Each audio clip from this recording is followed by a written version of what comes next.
Long way, get this shit a long way, shit a long way. Long way, hit the long way, long way, long way, long way, long way, long way, long way, long way, long way, long way, long way, long way, long way, shit, long way, long way, long way, long way, long way, long way, long way, long way, shit a long way. Gotta get the shit a long way, get the shit, gotta get the shit a long way, rich, yeah. Gotta get the shit a long way, get the shit. Gotta know what she don't really understand, man. Gotta know what she don't really understand, man. Gotta get a meal, but she don't understand. She be tripping every day, she be tripping every way. But I gotta get this shit a long way, yeah. Tryna get money every single way, tryna get money every single day, yeah. Get money every single way, every day. Every day we gotta get paid, yeah. Every day we gotta get paid, yeah. I'm feeling like we be the new slaves, yeah. No, we gotta finish rich, no, we gotta finish rich. Got a new bitch, she don't understand rich. Don't understand niggas, gotta get rich. She don't understand, sometimes we gotta hit lit. No, we ain't hit lit, tryna get the long way, yeah. Tryna get the shit the long way, yeah. Coach is tryna wrap up a entree, yeah. Told you the other day that did my phone strong. We gon' shoot the long way, we gon' get the long way, yeah. Yeah, get the shit the long way. My bitch be tripping back and forth like the phone way. When I ain't Atari, I ain't playing games, so I'm done talking. Yesterday she told me that she about to leave, man. I said fuck it, bitch, we gon' get some money. I said fuck it, bitch, I'm about to get some money. So what I do today, I went and got some money, yeah. Cause we gon' get the shit the long way, long way, we gon' get the long way, yeah. Back and forth like the pong way, yeah. Man, I'ma get the shit the long way, get the shit the long way. Just the only way today, because they go with shit's crazy. We gotta wear masks, we the new slaves, and we be wearing this shit like every day. We be okay, we gon' be okay, they gon' be okay, they gon' be okay for me, yeah. So we gon' get this shit the long way, we gon' get this shit the long way, we gon' get this shit the long way, we gon' get this shit the long way, yeah, yeah, we get shit the long way, yeah, cause we gon' be okay, we gon' be okay, yeah, we gon' get the long way, yeah. Hello, everyone. All right, let me add this in here. All right, remove that. All right. Hello, hello. Let me get this mic straight.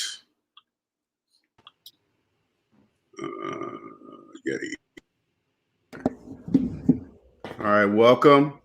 Hope people come in and get a chance to get in here later. But what's up, everybody? Welcome. My name is LJ Young, and I am a 100% debt-free motivational speaker. If you're new to the channel, I'm going to just introduce myself. I'm a motivational speaker and personal finance educator. I help people become financially free by helping them mathematically see outside what I call the debt matrix.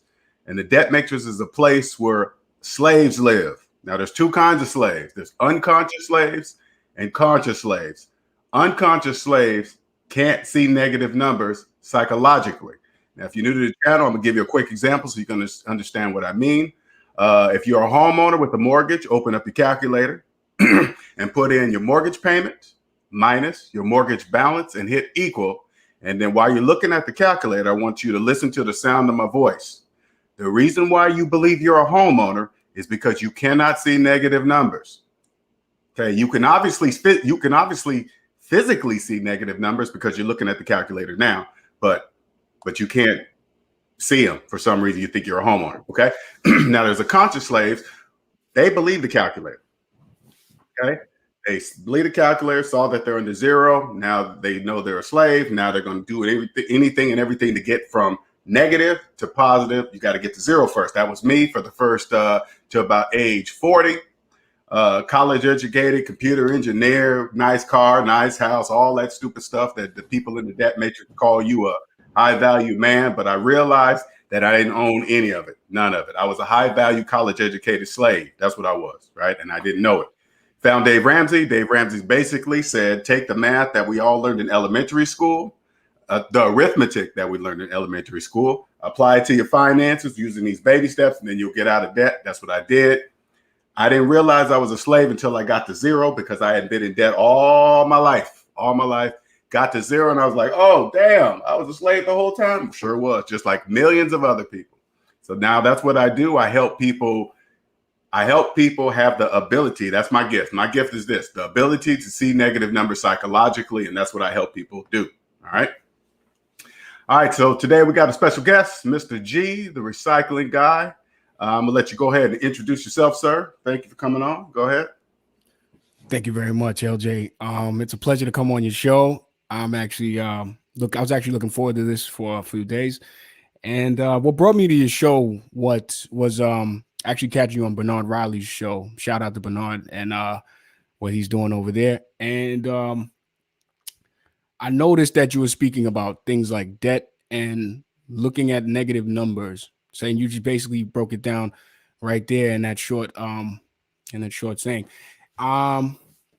So I wanted to just speak on a few things that I've noticed regarding the markets and regarding finance, economics, and monetary history. And it has a lot to do with Bitcoin. So when people think about Bitcoin, they usually just automatically go to gambling tokens, a plaything on the computer, and then, you have people that have spent their entire professional careers in tech, finance. They can tell you about public policy, markets. Some will tell you even Bitcoin was made by the NSA in secret, that it's a Ponzi scheme. It's all speculation. But to understand Bitcoin requires you to have at least an entry-level knowledge or understanding of technology, finance, economics, and physics with a splash of monetary history. Okay. So Bitcoin is it's a computer token, right? It's more than just a computer token, because most people's minds would just automatically go to like a gold coin or something of the sort. But what makes Bitcoin so important in the first place is because Bitcoin solved a critical computer science problem that was actually, it's a 1,000-year-old problem. It's called the Byzantine general's dilemma, or the double spend problem, or the Byzantine fault tolerance issue. It's a computer science problem that basically says, or it basically asks the question, how do you get individuals separated by distance to communicate and form a consensus on an action? All right, I could repeat it, or maybe I could go into, okay, that's fine. Because that, if you understand that, it basically gives you somewhat of a fundamental understanding of what's been achieved here by Bitcoin, because it's a Rubicon that's been passed in the world of computer science. It's been like kind of downplayed because of the gambling and the speculation behind, and all the kind of the just the bad press that Bitcoin has been getting. Mind you, Bitcoin doesn't have a marketing team, doesn't have a spokesperson or anything like that. Anything you've seen about Bitcoin is mostly volunteer and people taking their own time and effort to give you the information.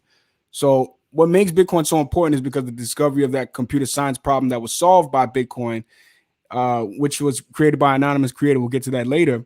It's because it's the first fully distributed ledger mankind has ever seen requiring no third party. Now, if that doesn't strike you as mind-blowing, that's fine.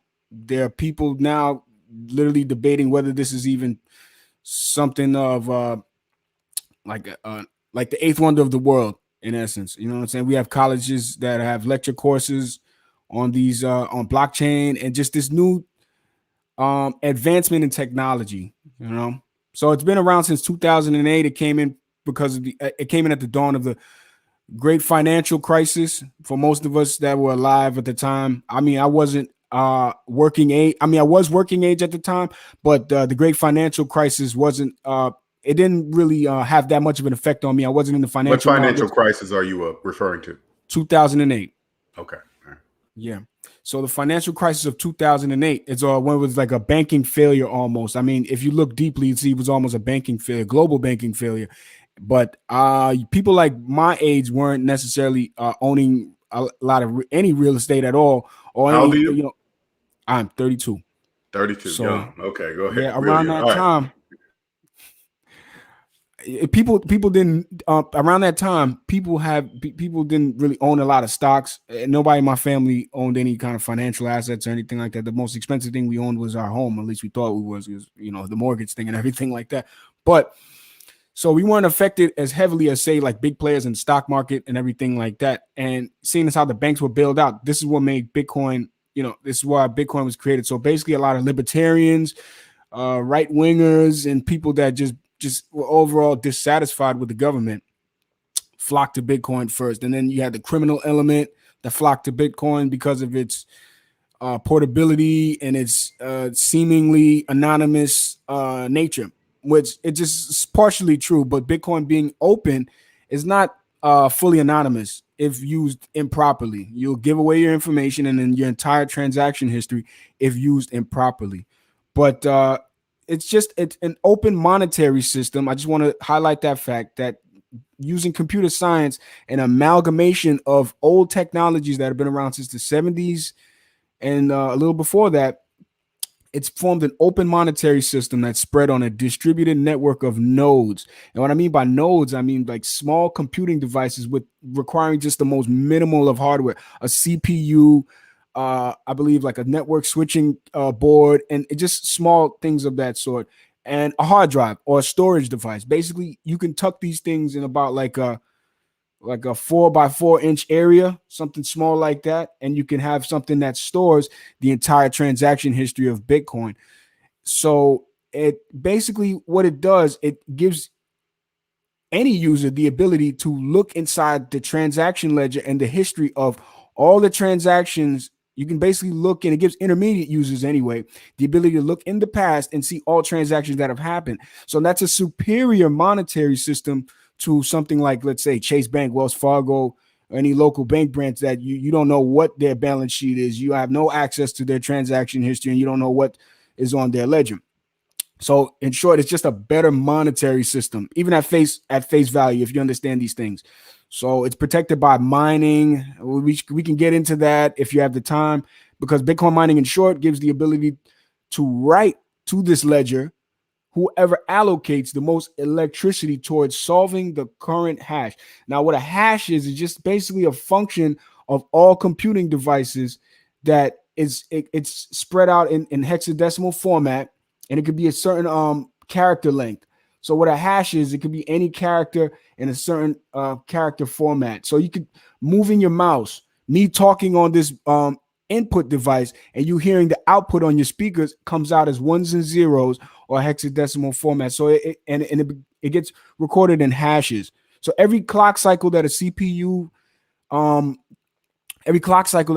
does, it's a hash that comes out. So what basically Bitcoin, the open ledger system, does, it gives the ability for these miners, these electronic devices that I'm pretty sure you've heard about in the news. They're all big, they're humming, they have warehouses full of them that mine these that crunch the numbers to solve this hash.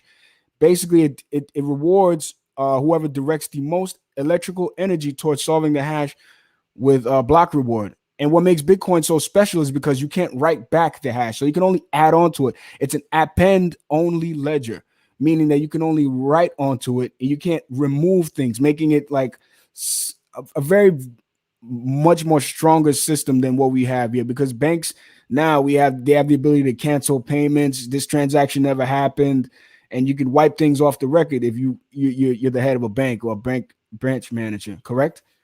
So it basically gives people and users the ability, the miners, the ability to write on the ledger the new list of transactions for the current block, which is every 10 minutes. And in the block, which basically is recorded onto these nodes, these small computing devices attached to the hardware storage units, to propagate new transactions into the network. And the Bitcoin has a very large network. So these small devices, they're about, let's say, as of right now, the current network count of public facing nodes is well over 14,000. That's spread across the world. So they necessarily kill this monetary system. You would have had to kill it in its infancy, which is actually too late at this point. And you would have to necessarily unplug and wipe every storage device that held the most recent block, which is it's infeasible. I wouldn't say impossible, but highly infeasible. So just knowing all of that, we can see that it's a different system, but we already live in the age of electronics, digital, and the information age, and most of our commerce is done online. So with that being said, I just want to open it up to anything you have as far as any questions on what this system is. I haven't gotten into the credit or where my position is on it or anything like that so far. All right, so I'm gonna ask you these questions, and then and I'll tell you why I'm asking these questions. Okay, so this information that you just told me, where did you get this information? I studied this information over 4 years. I got where? From where? The MIT Institute. And MIT offers free open courseware with a 23 series lecture hosted by the current SEC Commissioner Gary Gensler on the entire space, on blockchain and money, the mechanics, the history, the economics, and public policy regarding cryptocurrency, where it's headed, and very, very informative. I've read several books on this topic. Let me just actually get a few of my books right now. Excuse me 1 second. Let me mute this.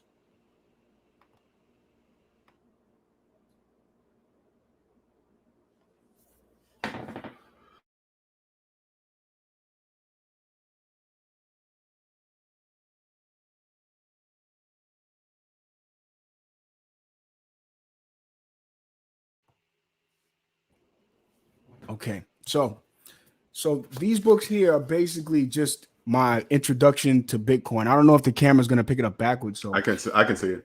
This is the Bitcoin Standard. It's written by Saifedean Ammous. I highly suggest everyone just take the time to read it, audiobook it, however you get a chance to read a book. I like holding books and actually thumbing through them, putting the book down.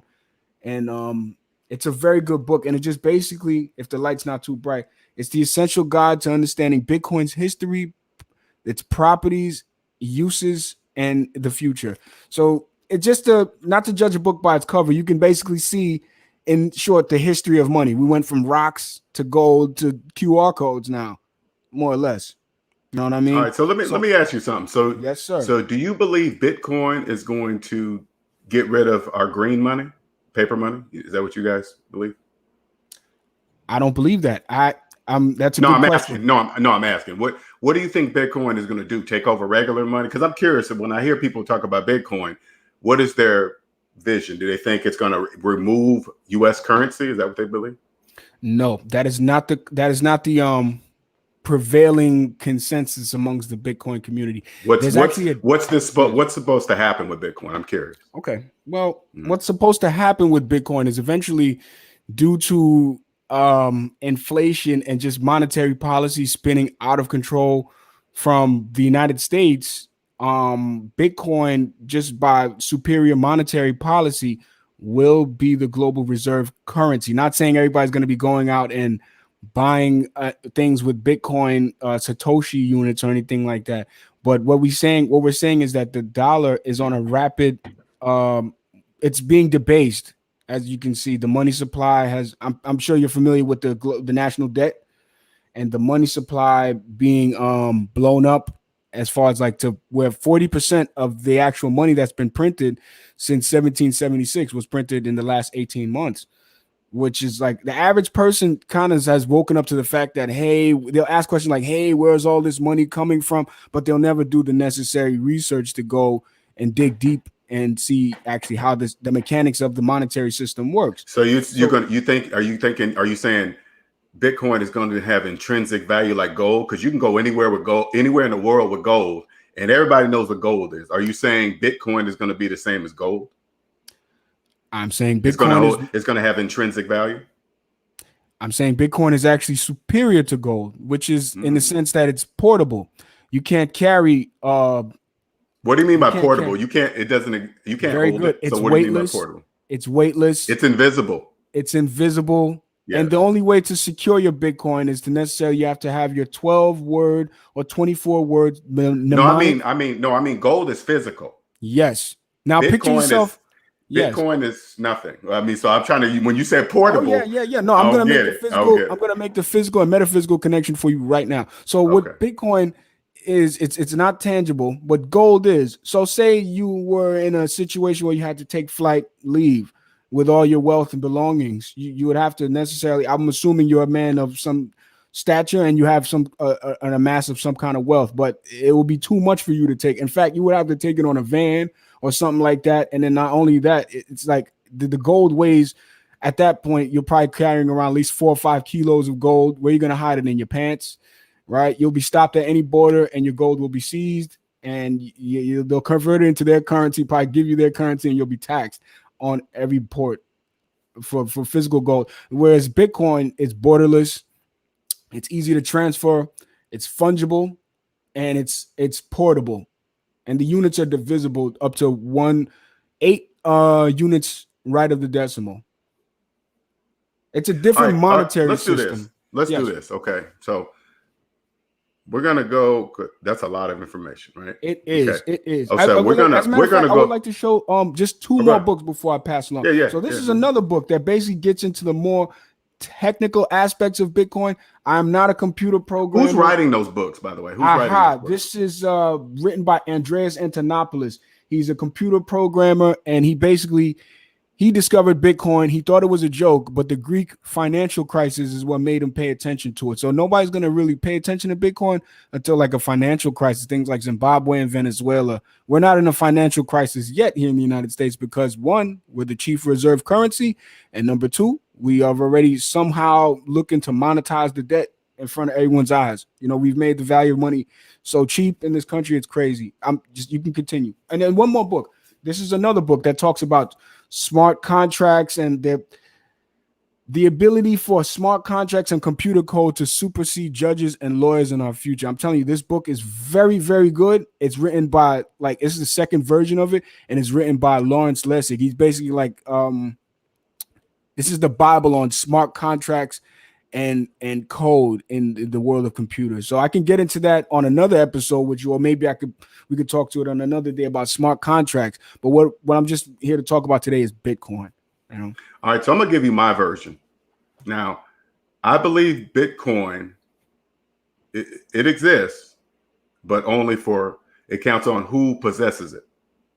Okay, Bitcoin just like and that goes the same for paper money. It only determines, any currency in the world is determined by who's possessing that. Okay, so let's go, instead of the outside world, we're going to go all the way back to just you involved in Bitcoin. Okay. All right. So do you have student loan debt? Yes, I do. That's actually. Have you invested in Bitcoin? Have you invested in Bitcoin? Yes, I have. All right. This is what I want you to do. You got your calculator? Yes, I do. All right. Let's open that up real quick. All right. I want you to put in the amount of money that you don't have to tell me. I don't need to know. I know. Your personal business. Okay. Put in the amount of money that you've invested in Bitcoin minus your total student loan debt and hit equal. Okay. That's how much Bitcoin is worth to you.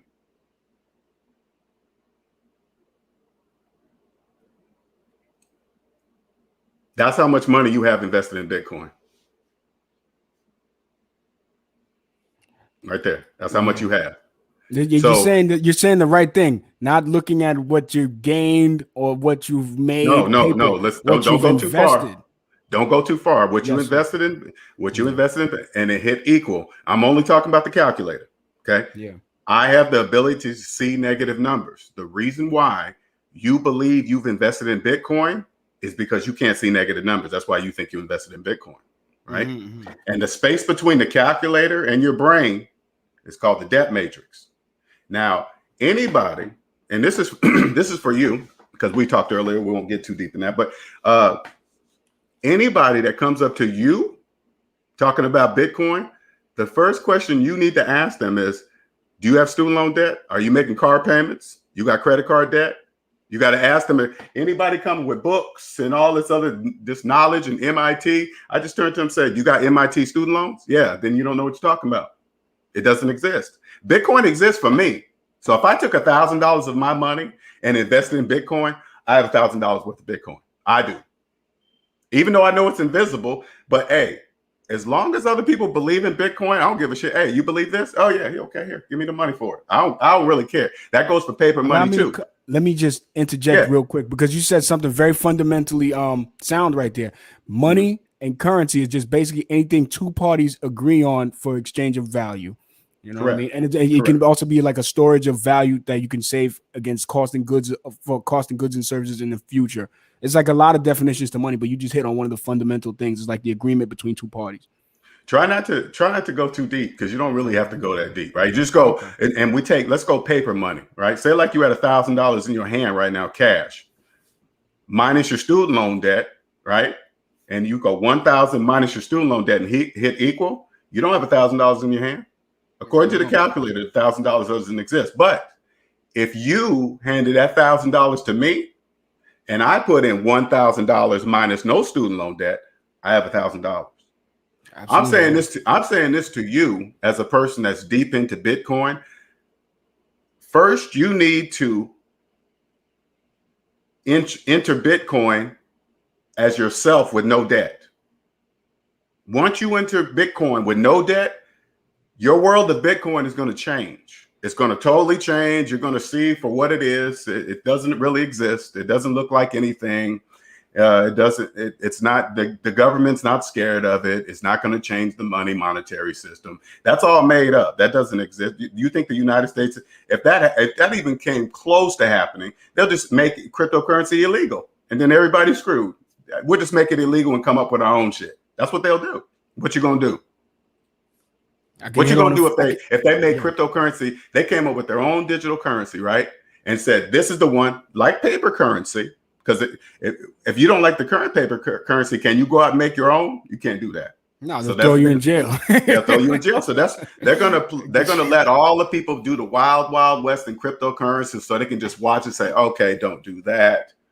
Yeah, do that. We'll take away that. Okay, they do this. They pretend they ain't gonna pay taxes. Okay, we'll add that into the tax code, and then they say everybody else's is illegal except ours. Do you believe that could happen? Okay, so now this is what kind of bolsters my conviction in Bitcoin. The creator of this new monetary system hasn't been found. You know, the creator of Bitcoin was never found or anything like that. So it's basically a new monetary system that is somehow subverted. Now, I know what you mean by nation states and their ability to just outright ban things. And I can give you a few instances where it has happened, and one instance where a nation has made it money. I'm getting to that in 1 minute.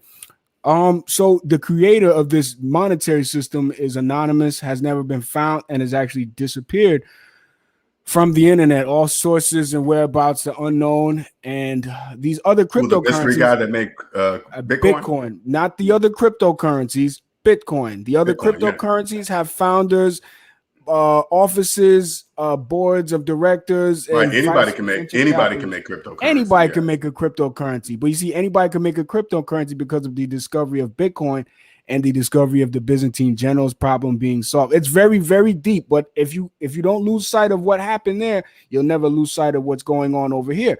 Bitcoin's founder was never found. If you understand, if they did find him, they'd throw him in jail, right? And why would they throw him in jail? Why would they do that? For I think counterfeiting or something like that. They would try to say he was making his own money or something like that. There's a few people in the history that have already been arrested for making their own money. I believe the guy that made e-gold and the Liberty Reserve dollars, I think back in like the 90s or early 2000s, they made like their own money where they were giving you a physical gold piece and a digital token where they had they were the centralized holders of the database. That's a big no in the eyes of the Federal Reserve. Okay, they threw the guy, I think, in jail, seized like a few $1 billion worth of his holdings, and told him never do something like that again. So what, in essence, and the guy that did it got in contact with the creator of Bitcoin, was in contact with the creator of the Liberty Gold Reserve, and he said, "I like what you did, and I'm just having trouble implementing my own system based on what you did." And what the creator did was actually used old technology such as time stamping, the ability for a computer to hash, like we talked about. And There's nobody to say who made it, and there are people now. So the network is already robust. There's already 14,000, let's say, public facing, like IP readable channels and public nodes on Bitcoin. And it's very hard to kill this system. So if they could ban it, it would just move it to the black market, and it would move it to another country that had more favorable policies towards Bitcoin. And the first country I want to bring up is El Salvador.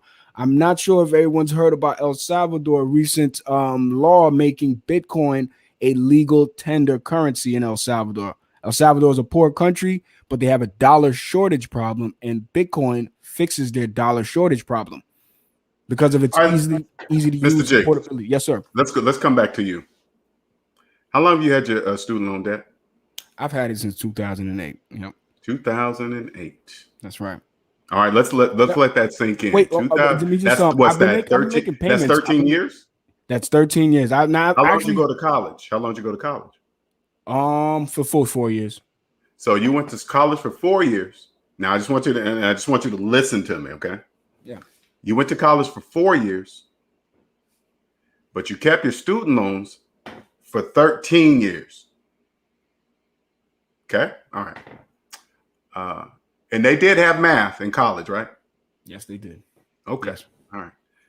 Now, if somebody, and it's not in a derogatory way, I just want you to see something, okay? Yeah. If somebody came to me talking to me about Bitcoin and telling me what's happening, Satoshi, El Salvador, the money value, the monetary system, and I say, and they tell me they went to college for 4 years and kept their student loans for 13, I'd say, first, you have to explain that to me, monetary wise. Why would somebody go to college for 4 years and keep it for 13? Tell me why. Okay, so I would say up to recently, I've actually started making good on these. I've stopped deferring the loans. You know what I mean? When the colleges like give you a chance to defer the loan and push it off, that's like another trick that they use. So I've recently actually started making good, like getting in contact with a law firm and making the payments, just the minimum payments. Why are you contacting a law firm? I'm curious why. Because of just a family member recommended them. Like, mind you, I came onto your channel just a week ago. I never consulted anyone on like debt consolidation or anything. I just went through with it, and I see the payments are going through. I'm seeing things on my credit are being taken off, and my score is going up, and that sort of thing. So I've actually I've only just started to confront the fact, that this debt is hanging over my head only for about 2 years now. I started doing it in 2018. Have you been making payments since they've been suspended? I've been making payments, yeah, because basically with the law firm, they just charge my account and it just goes straight to the what are you paying them to do? I'm just basically it's from what I'm seeing now, it's just they're just making the minimum payments, and I'm still gonna be. I already did the math. And it's like I'm gonna be in debt still for another 20 years if I keep making these minimum payments. So I'm okay. I'm gonna have to, and you've accepted that. I'm gonna have to take the reins from these people that are handling the situation for me and possibly make those payments myself. And so let me make sure I understand this right. So you're gonna pay your student loans off when you're 50, when you're my age. And that's what they basically set it up to, where like I make these minimum payments, and then when I turn like 50 or something, it goes. Are you cool with that? Myself. No, I'm not. Are you? Okay.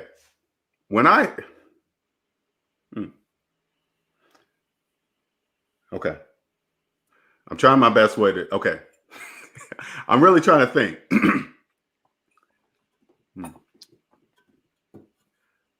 You've done a lot of research on Bitcoin. You've read books. You read a lot. You told me a lot of stuff, but you don't even need a quarter of that information from what you just told me about you personally, because everybody's their own economy, the business of you, right? Mr. G, right? If you add up all your savings and add up all your debt and hit equal, is the business of Mr. G in business? If you add up all your savings and add up all your debt and hit equal, is the business of Mr. G in business? So this is where I take a nuanced approach, because see, now my convictions in crypto, and I said crypto and Bitcoin, have made me more, have gained me sort of a, like, you could call them paper profits, to the tune of, get this, I've outpaced my student loan debt, and I have the opportunity right now to liquidate some of my holdings, erase the debt completely, because I've had a little time in cryptocurrency and I've experienced the boom and everything like that. You're saying you have enough money to wipe out your student loan debt to right now? wipe out the student loan debt. To pay it off, you're saying? Yes, completely, Okay. 100%. Yeah, I'll wait. Go ahead and log into your account and do it. We'll wait. It only takes like 5 minutes. Go ahead and do it right now while we're online. Now, here's the thing. Okay.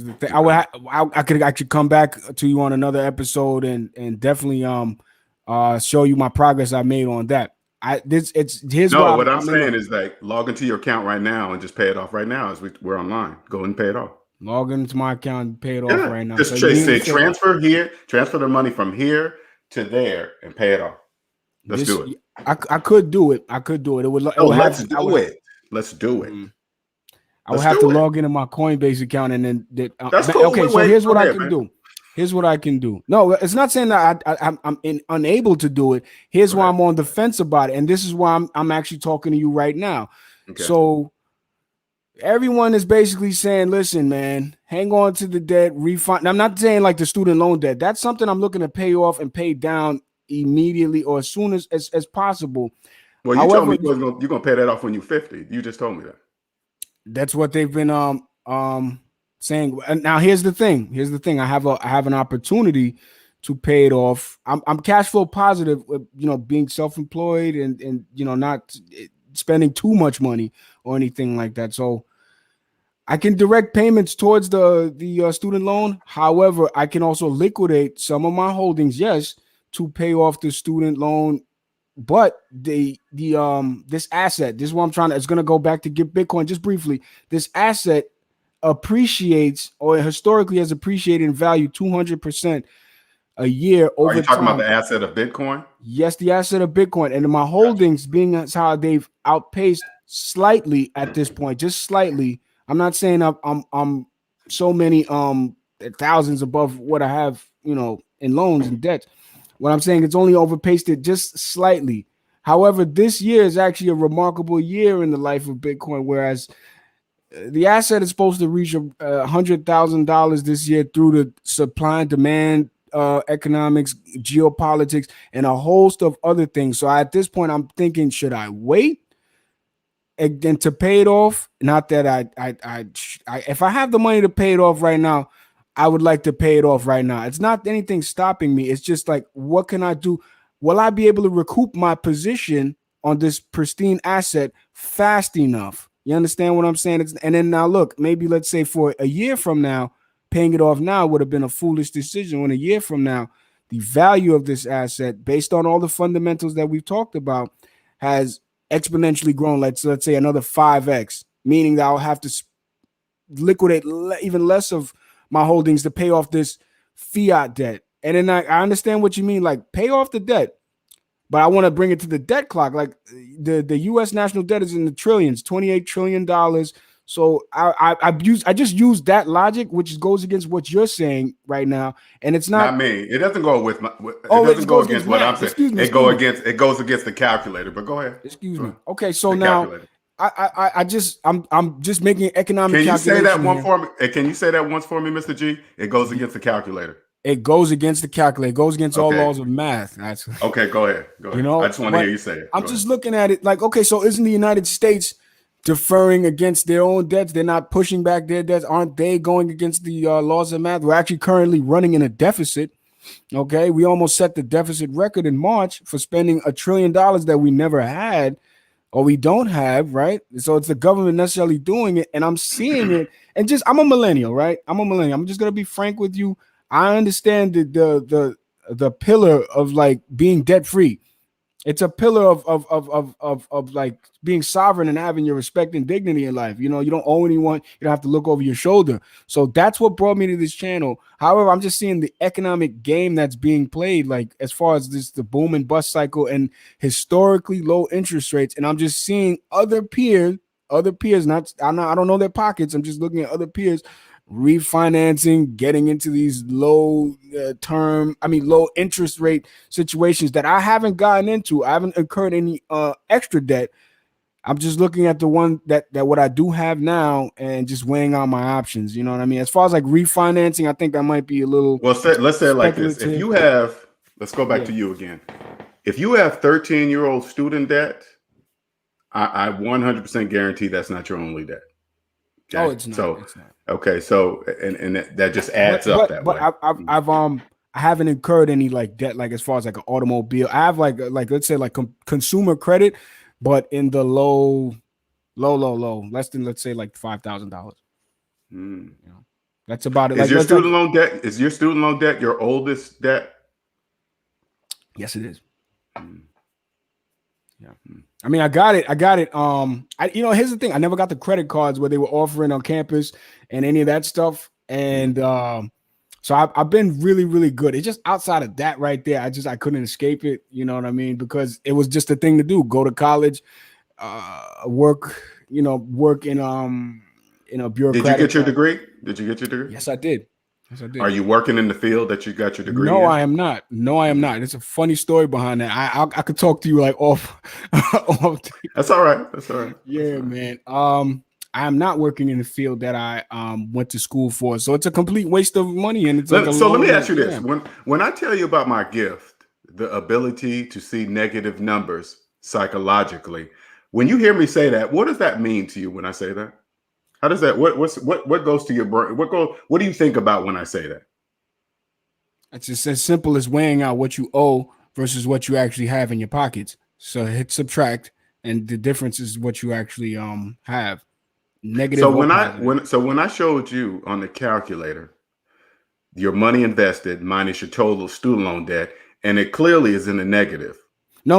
Okay, the money invested versus the gains. I'm sorry. I'm so sorry because that's actually like a no. I'm gonna say it correctly. Misconception. Yeah, I'm sorry. Your initial investment. Yeah. Initial investment. Yeah. Minus your total student loan debt is in the negative.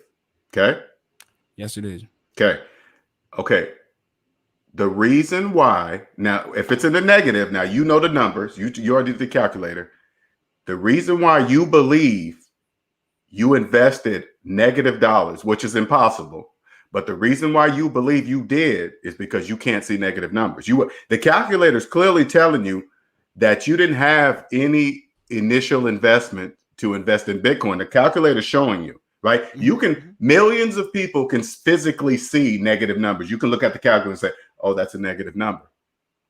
But for some reason, you believe that you can take the initial negative amount of money and invest it in Bitcoin and make gains. Now, tell me this. How did you invest negative dollars into Bitcoin? Tell me how you did that. Because I've never seen anybody in the world do that. You tell me how you did that. I mean, I know you. Yeah. Being real, I just basically whatever fiat currency that I had available that I wasn't allocating towards my debt, I just allocated it towards. I'm gonna tell you. How you did it. I'm gonna tell you how you did it. You invested the bank's money. That wasn't your money. That was the bank's money because you had no money. So you invested indirectly. You don't know you did this though. You don't. Yeah. Millions of people do this. Don't feel bad about it. Millions of people believe they can invest negative dollars, and the bank is there to help you believe that. Mm-hmm. In my world, now I can't prove it because that's generations above my pay grade. I believe central banks have invented cryptocurrency for people that can't see negative numbers. Since you guys don't know paper money doesn't exist, like you would know, put it this way, if they actually printed negative dollars and they was red, right? And you already know the green dollars, which represents positive, okay? Now I said, all right, Mr. G, let's just say your initial investment is $5,000, okay? I gave you 5,000 red negative dollars, okay? And you had it in cash. It was a thick ass stack, right? And then I say, now, Mr. G, you take that money and you go take it to some broker or however you guys do, and I want you to go invest it in Bitcoin. So you go to the guy's desk and you lay those negative dollars and say, hey, man, I'm here to invest in Bitcoin. What do you think that person will say to you? Get the fuck out of here, man. You get the fuck out of here. But okay, so tell me this. Yeah. How come you don't say get the fuck out of here to yourself when you tried it, when you thought you invested in Bitcoin? I'm curious. It intrigues me. I see what you mean by what the point you're making, and it's just, before being aware of your position as far as like in the economy, debt and everything like that, you're kind of blind to these things, and then you tend to think that you actually have what you really don't have. Like I said, I just bumped into your channel. I never listened to any Dave Ramsey stuff. I've actually, he's kind of a little dry for me, my taste. Right. No, but when I see, what I'm saying, I see a brother doing this and everything like that, I'm gonna stop and listen, because you're obviously saying something that makes sense to me. So it's not it's just the lack of if you don't know, you'll always make the wrong decisions. Like I said, I just recently, it's been 2 years since I took from my point of view, I thought I took hold of whatever debts that I had, but until bumping into your channel and looking into like trying to get debt free and everything like that, it just made me want to look back and say, you know what, I should press the gas on just consolidating on what I have and paying it down like as fast as possible. You know what I mean? Because it serves me no purpose. I can't make anything off of it, and it's only yielding me less money over time. You know what I'm saying? This is a burden on me and a liability. And I know, whatever institution that I don't see myself looking for like, here's the thing, like loans and everything like that. I don't really see myself going that lane because I feel like hard money is the solution. Like, all right, so like outside of Bitcoin, I like things like precious metals. So you can, the same thing you said to me, like, why would you go and buy like a piece of gold if you have red dollars? So I understand the same concept applies to any asset that you think you want to purchase when you're really in the red, right? So it just it's okay. Let me give you another analogy. Okay. Mm-hmm. Say like the analogy. The real. Okay, we're going to use your calculator numbers, and you don't have to tell me. I'm gonna just make it up. And all right. So say like the initial investment that you put into cryptocurrency, you put that in your calculator and hit equal minus your student loan debt and hit equal. Right. Imagine that we took out the money and we put in that amount of money in gold. Okay. So say like your initial investment was $5,000 into cryptocurrency, right? We removed the $5,000 and now we put in your hand $5,000 worth of gold. Okay. All right. Mm-hmm. Does the answer on the calculator change? Yeah. Does the answer on the calculator change? No, it doesn't, because you still cool. owe. Yeah. Right. So we're going to take out gold. Now we're going to put in $5,000 worth of silver. Does the answer on the calculator change? At the time, no, does not change at all. Let's take that out of there. Let's put in $5,000 worth of Dogecoin. Does the answer on the calculator change? Say Dogecoin. I know. Or whatever. Just let's say $5,000 worth of Dogecoin, right? Yeah. So like it was up $5,000. Does the answer on the calculator change? No, it doesn't. It doesn't. It doesn't. No, it doesn't. That's why currency in any form doesn't exist for people with student loan debt. None, zero. Yeah. It should. I mean, if you owe money, you don't owe. If like I said, if you owe money, you don't have money. Owe money, you don't have money. Yeah, indeed. And it's like I'm not the only one, because obviously you see I'm the average millennial, just waking up to the You got to stop. It's like, look, and I want you to see too. I want you to see, Mr. G. When you call yourself a millennial, try not to put yourself in groups, okay? Because what you're saying by age group, because I know what I mean by thought. I separate myself all day. I understand, because when people say that, I say like this: only millennials know 1 + 1 = 2. Or what about Gen X? They're the only ones that know 1 + 1 = 2. It doesn't make any sense. What I meant by that is like let's say my current age group is like, we tend to be the least amount of homeowners, right? We're the least amount of homeowning, most indebted, It's looking like we're not going to get the hedonistic benefits that our prior generation had, such as like retirement and like full benefit packages and all that sort of stuff. So it's looking like more and more people my age are going to have to get higher and higher out on the risk curve, like into investing and doing things of the sort without actually paying the debt that they have behind them. That I get what you're saying. So that's because people in student loan debt think they have the option of investing. Listen, this is the simplest way. And hey, wait, and they like to sell it to us that, oh, this is not your debt. Don't worry, well, the government will do something about it, which I know is cockamamie bullshit. You know, right? It is. Yes. It is. What? I'm sorry to cut your thought off, but No, it's not. I'm trying to find a different way to say. Okay, I'm gonna give you a picture of my world today. Okay. Now let's go back to the red dollars. Okay. Now, if the United States printed red dollars to represent negative money, right?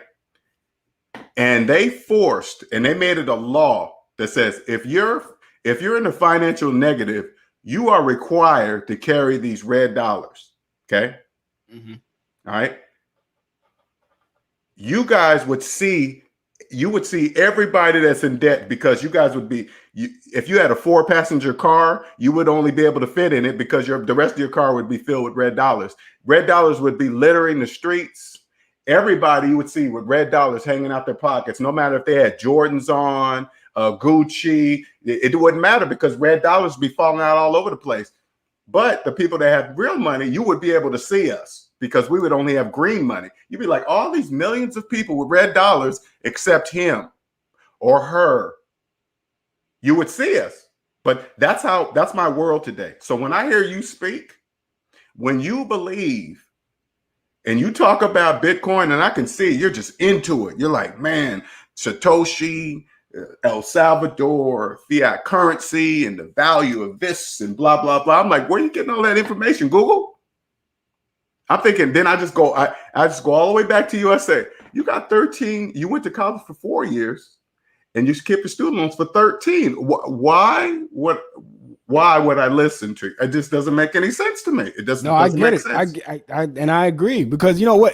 Why would you listen to someone that you know you would seemingly be in debt?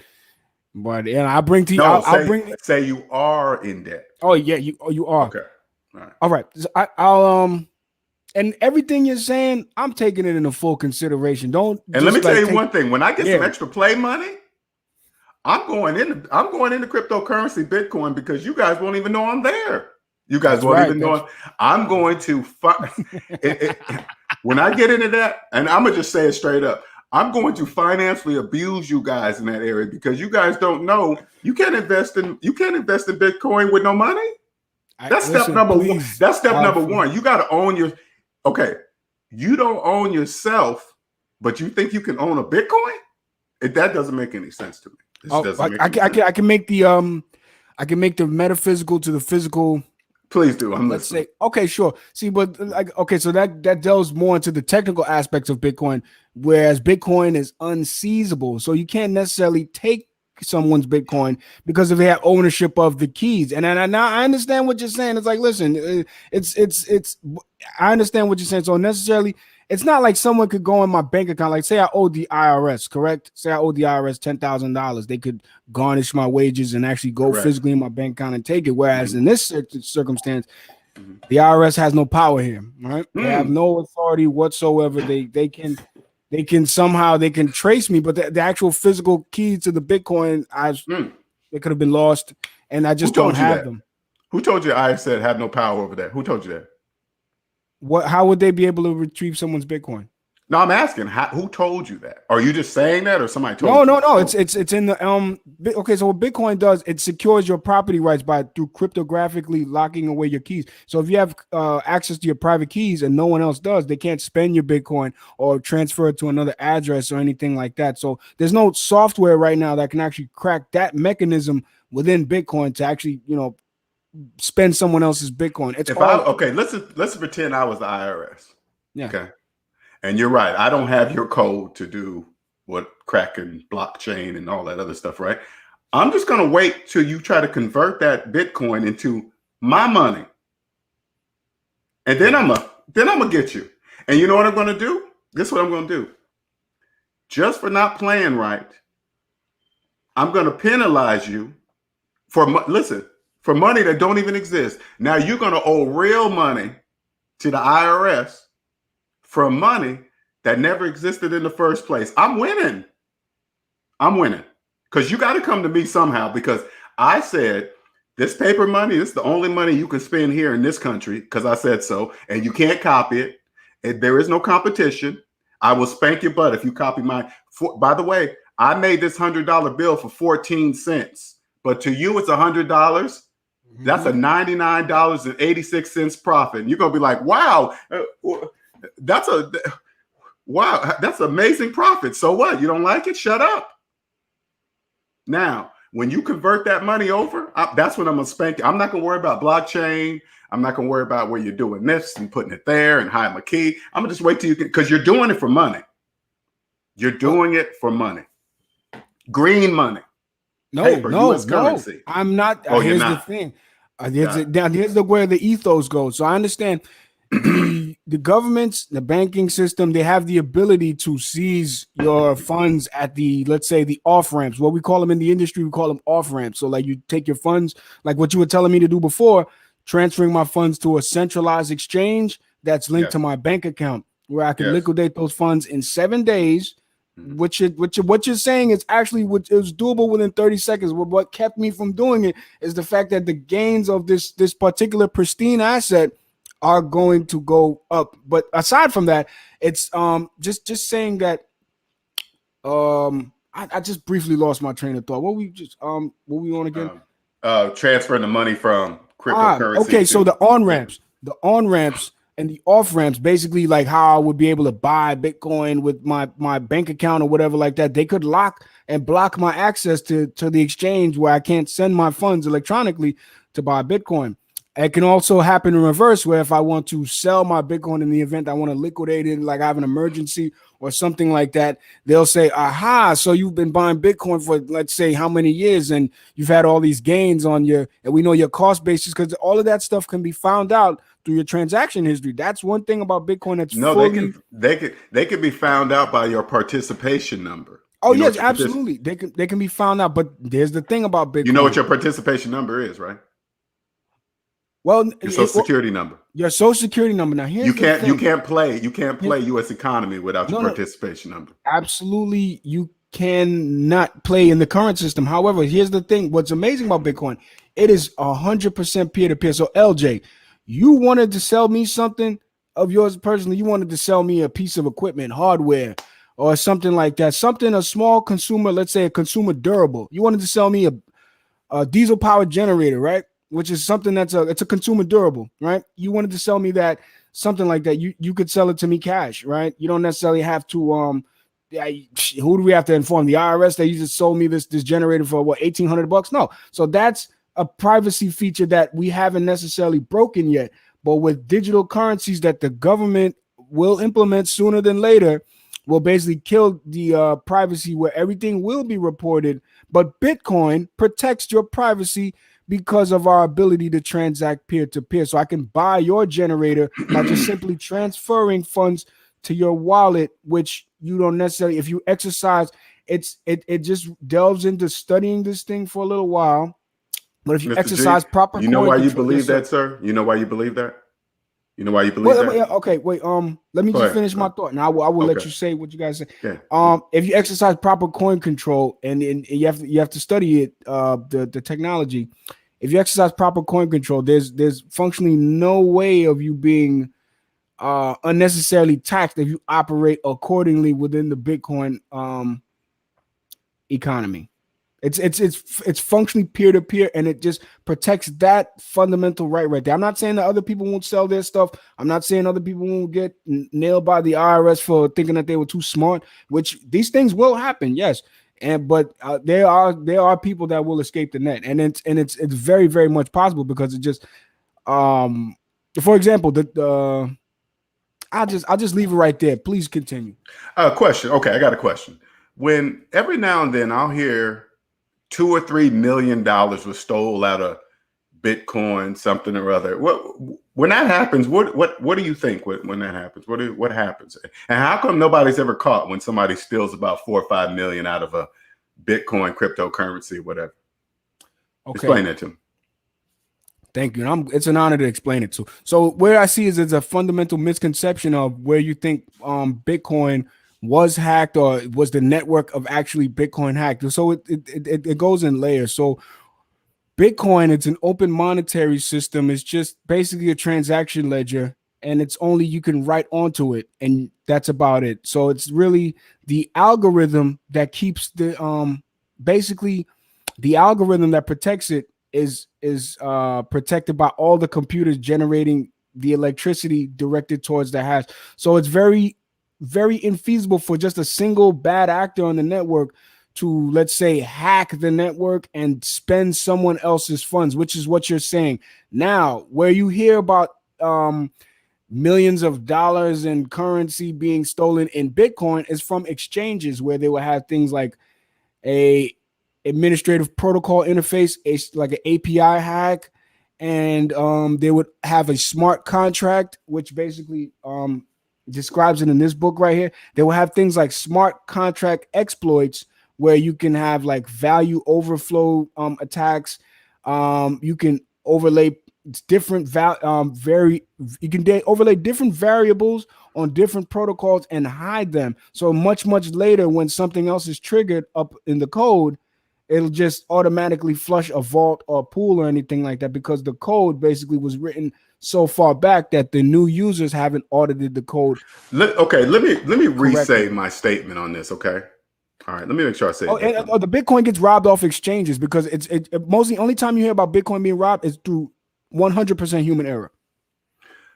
Okay, I'll tell you this. When it's my turn to invest in Bitcoin or whatever the hot cryptocurrency is, you know who I'm going to listen to? Somebody that's 100% debt free personally. Because they know. I'm not here to sell it to you. I'm not saying you are. I'm giving you my version of it. Okay. I'm just telling you what I'm doing outside the debt matrix. Okay. I'm going to speak to a person that is 100% debt free because he can see, because I believe Bitcoin and cryptocurrency exist. Okay. I want you to understand that. Yeah. I believe that it exists, but it all counts on who's talking about it. Who's talking. Yeah. And if you got 13-year-old student loans, I'm just saying, you as a young man, Mr. G, I'm telling you that you're missing something. None of those books that you have in your desk, they're not going to tell you the answer that I'm telling you. It starts with you. You first, according to the laws of mathematics, you have to start at zero before you can make any gains. Absolutely. With student loans, this is zero. Right. You're way down there. You're way down there. You're not even here yet. Remember in elementary school, the numbering chart, 0, the negative on the left, green, positive on the right. Remember that in elementary school? Yeah. That applies to the laws of mathematics. So if you don't know that you are under zero, Bitcoin doesn't exist for you. Bitcoin exists for me. It does. It exists for me whenever I choose it to be. But for you, you got to get to zero first before you can look at anything outside yourself. Bitcoin can be, I promise you this, Mr. G, Bitcoin can be whatever you want it to be. But anybody, and you can do this when you go to your conventions and you go to your friends and you start talking about Bitcoin. I want you to, if you can remember what I'm telling you, say, hey, man, are you making car payments? If they tell you, first you see what they drive, all your friends drive up in their nice cars. You know your friends. You know which ones paid cash and which ones didn't. And they're getting out of the nice car talking about Bitcoin. I hope you're not listening to them. They're making car payments. How could they tell you about Bitcoin if they're making car payments? They can't. They can't tell you about Bitcoin. They don't even own themselves. But they're going to tell you about Bitcoin and what to do and make money. They can't. That's impossible. That's 100% impossible. You're speaking the gospel right now. You are speaking the gospel. I mean, and just a side note, I can definitely email you some good solid analysis from. I'm just gonna assume from here debt-free people. There's a guy on the internet called Mark Moss. He basically preaches basically what the government is. It doesn't preach. It just points out what the government is doing as far as like the monetary policy and printing. And he lives in Puerto Rico, and he has like a good strategy where he's basically getting away from the capital gains, and he kind of like so I can definitely direct you to people like that. You don't necessarily. I'm not here to sell it to you. I'm just here to get some actually advice. No, I don't think you are. I don't think you're here to sell it to me. You know, the first question I ask anybody that's telling me about Bitcoin. You have student loans? Yeah. Okay. Well, that's all I need to know. That's all you do need to know. That's all I need to know. Yeah. No. And you're a young man, because I want you to. That's why I asked you those questions earlier, right? You got a lawyer to handle your student loans. Well, a law firm, yeah, just not an individual, yeah. Mm-hmm. Yeah, that doesn't. I mean, and it was a family member that. Yeah, the arrangement. Why do you need a law firm to you need them to show you how to put a payment in an envelope and mail it? I don't get it. I'm curious. Why you need a law firm? Convenience, I guess. Convenience. It was at the time. It was a family member that recommended them to me, and the family member had some small short-term debt that they used the law firm to pay off. The family member that mentioned that to you. This is what I want you to do. I want you to call them and say, "Hey, family member, you got student loan debt?" If they tell you yes, I want you to think to yourself, "You're just like me." They don't have student loan debt, but I'm pretty sure they got some consumer They got some debt. Whatever debt they have, right? If they have debt, Mr. G, you can't take advice from them. They don't know that you can invest negative dollars. That's impossible. You can't do that. Now, all the information in the books and stuff like that, I'm not saying that it's wrong or it's not right or whatever, but if I get a book and I say who wrote it, the first thing I'm gonna do is check who wrote it. And I'm gonna see, is the writer in debt? Does the writer have student loan debt that wrote this book? If the writer that wrote the book is in student loan debt, there's no need for me to read the book. Why would I read the book? You have student loan debt. What? There's nothing in there that you can tell me. Nothing. I got it. Okay, so I was just gonna say, moving on. Just this is very good, viable information. This is actionable stuff that you could implement now. I was gonna say, so given my position as far as like employment and everything like that, I'm self-employed, right?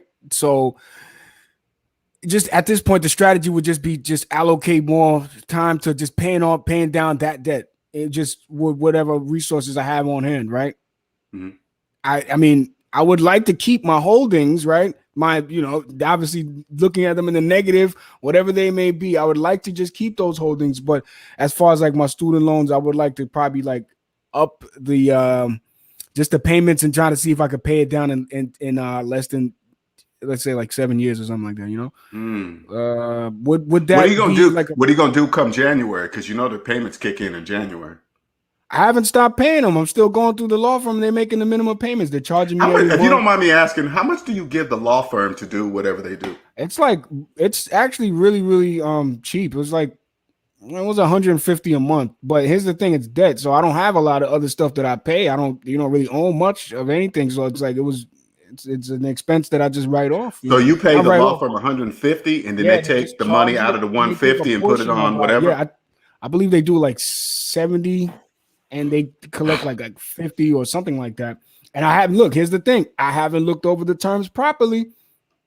This is more food for thought. You know what I'm saying? That's why it made me so dissatisfied with that whole arrangement. And it's been 2 years. So that's just why I'm kind of here now also to talk to it. Like, what would be the more actionable steps to take? We'll just take what I have now. Now, I'm not saying the holdings or anything like that. Just take what I have now as far as like employment and just allocate that towards paying off this debt, and like a time window. You need to see me. That's what you need. You need to come see me. Yeah. Oh crap! My headphones went dead. Sorry. Can you still hear me? Okay. I can still hear you. And we can. It's just, man. I've got so much other stuff that I told you what my peers are doing. So it's like I'm not the only one in this issue. But I'm just looking for good advice from the left side and the right side and what to do. Well, you got to remember, my answers I give you are 100% right. Oh yeah, no, yeah. No, I'm saying there, and what I'm saying is that, and I'm telling you this: anybody else that's going to give you different answers than me, they're wrong, because I believe the calculator. I trust the calculator, And we both know the calculator's never wrong, ever. Right? Do you trust the calculator? I do trust the calculator. You do know the calculator's never wrong, ever. Right? So anybody that doesn't agree with the calculator are obviously wrong. Correct? This is correct. This is very much so correct. So I guarantee you this. The majority of people that are investing in Bitcoin, they're in debt. What about the people that yeah. That this is true, myself included. What about the people that are like, they find themselves not in debt, heavily with they have good cash flow, and they just refinance to another 30 years of like some kind of lower interest rates, because that's what everybody's doing right now. They're getting like these low interest rates, and they're tying themselves up for another 30 years. I don't want to do that. You know what I mean? But they're doing it. They're doing it because they seemingly have cash flow. You know what I'm saying? You understand what I mean by that? I do. And I'm going to tell you what you said. Okay. If somebody has no debt, you said, if nobody has no debt and they refinance into a 30-year mortgage, right? What you're saying, this is what you're missing. If you have no debt, you have no mortgage to refinance. There is no mortgage. Or maybe let's say like borrow against the house or something. If you have no debt, you wouldn't borrow money to invest, because if you have to borrow money to invest, that means you have no money. Oh yeah. Right? You have no money. Okay. Yeah. It doesn't. And here's another thing. It doesn't take 30 years to buy a house. Only people that have no money believe that. It doesn't take 30 years. You could buy a house in a day. Would you just put the money down and say, buy, done? But millions of people, listen, millions of people calling themselves homeowners with 30-year mortgages. They think they're the same as a person. They call themselves the same person that pays cash for a house. They call themselves homeowners. Now, if they didn't believe that, Mr. G, just like Bitcoin, if they understood that no mortgage in the world makes you a homeowner, the housing market would collapse if they knew that. But since they can't see negative numbers, they believe they're homeowners. Okay? That part I'm actually agreeing with you 100%, because like, look, I got a friend. I'm trying to pull up his tweet. As a matter of fact, he just tweeted me. It's like telling me, "Yo, man, just refinance that shit." And look, it's something that I got a whole bunch of answers. I would never tell you to refinance anything. I would never do that to you. That I might as well come up to you, Mr. G, come up to your face and start cussing you out. That's an insult, Mr. G. That's a financial insult. Yeah, I understand. I understand the concept. It's not lost over here. Absolutely not. He might as well just slapped you. You'd be like, what's that for? You told me to refinance. You slap him for saying that to you. It's everyone's situation. They're seemingly, because of their cash flow. But just moving on. Let me read something let me read something for you real quick. I love my world. I absolutely love my world, Mr. G. But go ahead. Okay, so I got a guy. He responded to me, and he says here, long dated debt, like mortgages and stuff like that. Long dated debt, like with long maturity rates, are literally at negative rates at the moment at the central bank level, right? So get rid of any short dated debt, credit card, student loan, car loans, and and get this, load up on long term debt. And buy more Bitcoin. Just basically use the debt to purchase Bitcoin, which is like another strategy that it's another strategy that people are doing. I'm not doing it. I don't feel like incurring any debt to buy something that's already so speculative like Bitcoin. If I have it in my hand, I will use it. But just now I'm here just looking at what will be the more positive strategy, implementing like just allocating payments to just pay off the student loan in a shorter amount of time. I think that's the best strategy for me. And I would definitely like to talk about it another time too. It's not. I hope I can come on another day and talk. When I look at you, man, you take the time to read. You read about these things, but I hope to God you don't have the same mindset by the time you're my age. I really hope you don't, man.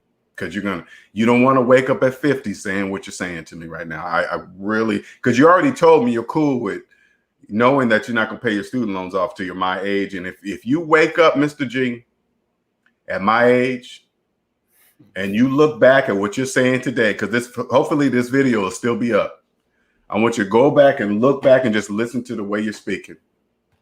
You know, you're going to be like, damn, because if I could go back to your age right now, I'd have been a multimillionaire. Easy, easy, easy, easy. All because I have the ability to see negative numbers. That's obviously a gift. The reason why it's obviously a gift, because if everybody knew what I know, student loan debt wouldn't exist. The housing market, the mortgage debt wouldn't exist. Credit card debt wouldn't exist. Car loan debt wouldn't exist. Why? Because I don't have any of that. I don't have none of that. So it wouldn't exist. I don't want that to change. Now, let me make sure. I know this is weird. No, it's not weird. But I believe it or not, Mr. G, I want the majority to continue thinking the way you're thinking. That's important to the economy. Not just you, the banks. The banks want us to all keep thinking that. No, Correct. keep coming and getting more this debt. Yeah. Correct. Yeah. Now you know that, right? You telling me that. If you know that, and you know the banks are saying do it, and I want you to understand, the banks are not big, bad, and evil. The rich are not hoarding money. The wealthy are not holding you back. All that's a lie. Taxes are your friend, Mr. G. Did you know that? You probably didn't know that. Taxes can help you build wealth. They're not your enemy.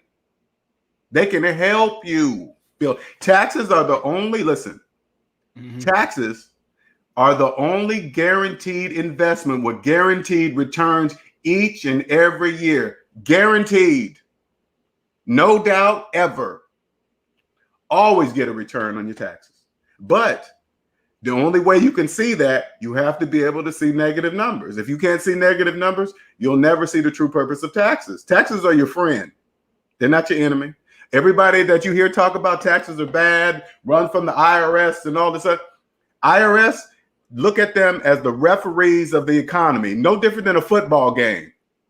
If they took the referees out of the football game, people be face masking, hook lining. But since they're there, they're saying, hey, you can't face mask.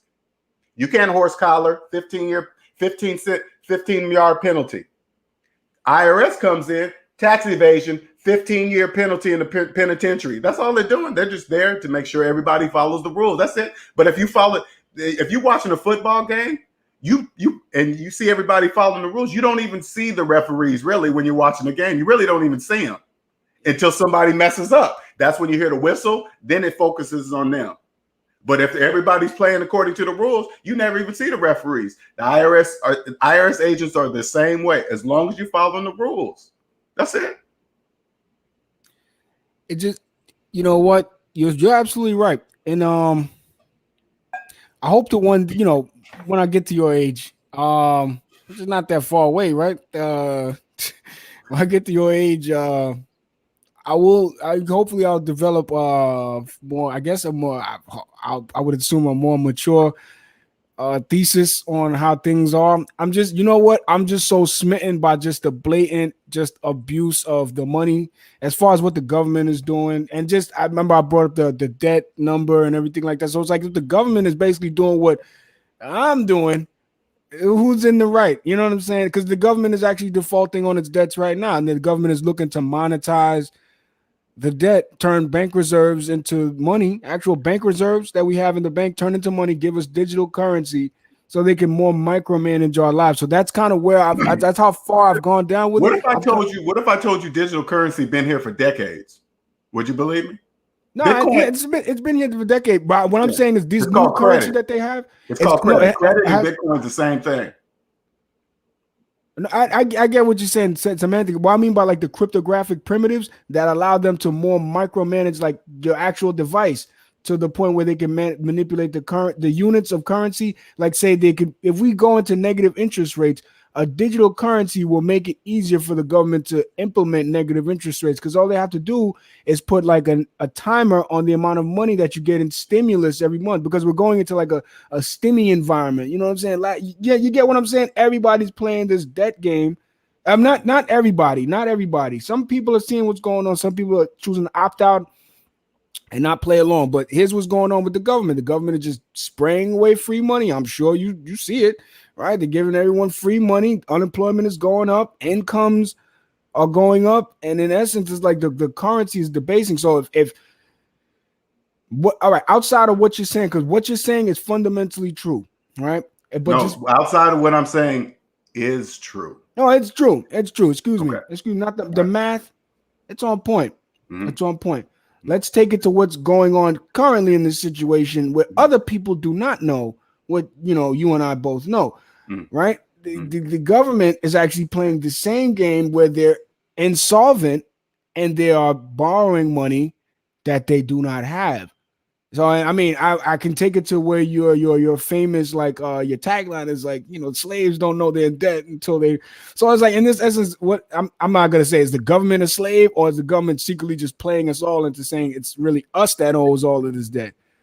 Because the average consumer debt, the average citizen's debt is like, I believe, like 85,000. Last I checked at the debt clock. So, regardless of if we say we're debt free, what about the overhanging debt over the country? Like, say the country goes insolvent, and there's a lot of things that they could do to like kick the can down the road. When I look at the debt clock, when I go to debtclock.org and I see that clock doing that number thing it's doing, I just say, look how fast slaves are going in debt, financing shit.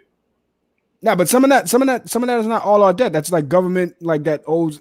What I'm saying, I don't really care whose debt it is, as long as it ain't mine. That's all I care. I don't really care what it is. That is true. That is 100% it's not my debt. True.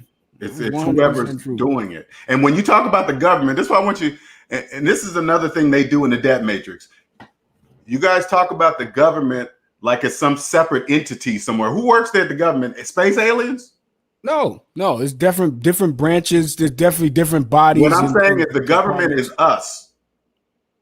The government is us. Yeah. The government is us. The people that work there are people. They're not space aliens. They're not the Simpsons. They're not they're people. They're not a separate entity. They're us. They're not at all. No. Well, what I was saying is that, like, certain branches, like, what I mean by government is basically like Congress passing laws allowing them to debase the money supply, like the CARES Act and things of that nature, where they allow people to get like stimulus, EDD loans. I know a guy that got like $250,000, anecdotal evidence, a guy that got $250,000 to open up like a weed grow in the state that it's legal.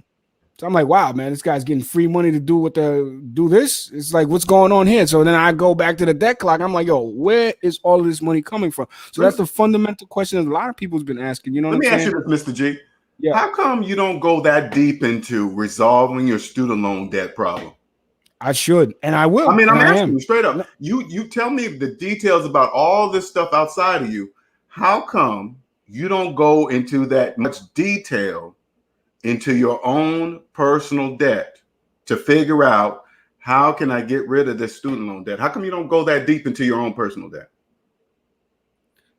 I guess that, looking at what the government is doing, it shouldn't fall on me to say, well, I should do what they're doing. Like, if they're defaulting, try to separate outside of yourself for a minute. Try to stop going outside of yourself for a minute. Okay. I want you to focus in on yourself. Stop talking about the government and other people. And how come Mr. G doesn't go that deep into figuring out how to get rid of your student loan debt? How come?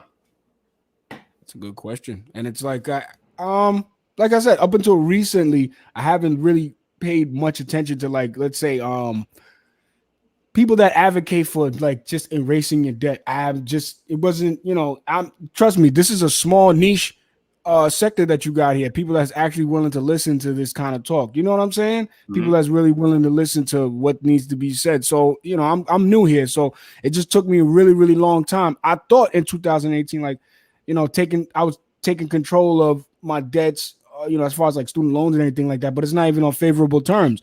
So just coming here is I'm just looking for what's the best? Let's you know what? Let's do strategy. this. Let's invite some people here. Cryptocurrency knowledge and my knowledge. You know, maybe ask you some questions, ask me some questions, and We got other people. You know what? Yeah, bring them on, man. Okay, let's do that. Let's do that. Let me push this in here because I didn't realize we was going an hour and a half already. But this is a good. How long you trying to do it? Because I got like about another 30 minutes, and I got to kick it. Okay, 30 minutes is fine. That's cool. That's cool. So I put the link in there. If somebody wants to, you guys want to jump on and ask Mr. G questions or myself. I should have asked you that. How long do you have? I'm sorry, but we got wrapped all up in there. Okay, and you know, honestly, when I talk to you, man, I really hope you walk away thinking about what I'm telling you because. I am. No, okay. It's what brought me here. It's what made me put so much effort into contacting you in the first place because it's like we all have to wake up out of the debt matrix. Understand this: the calculator is your friend, right? If you owe $85,000 in like student loans or whatever like that, and you're driving a fucking $170,000 Porsche. You don't do the math. That's impossible. That I get it. You know, and that's just impossible. More on the extreme side of things.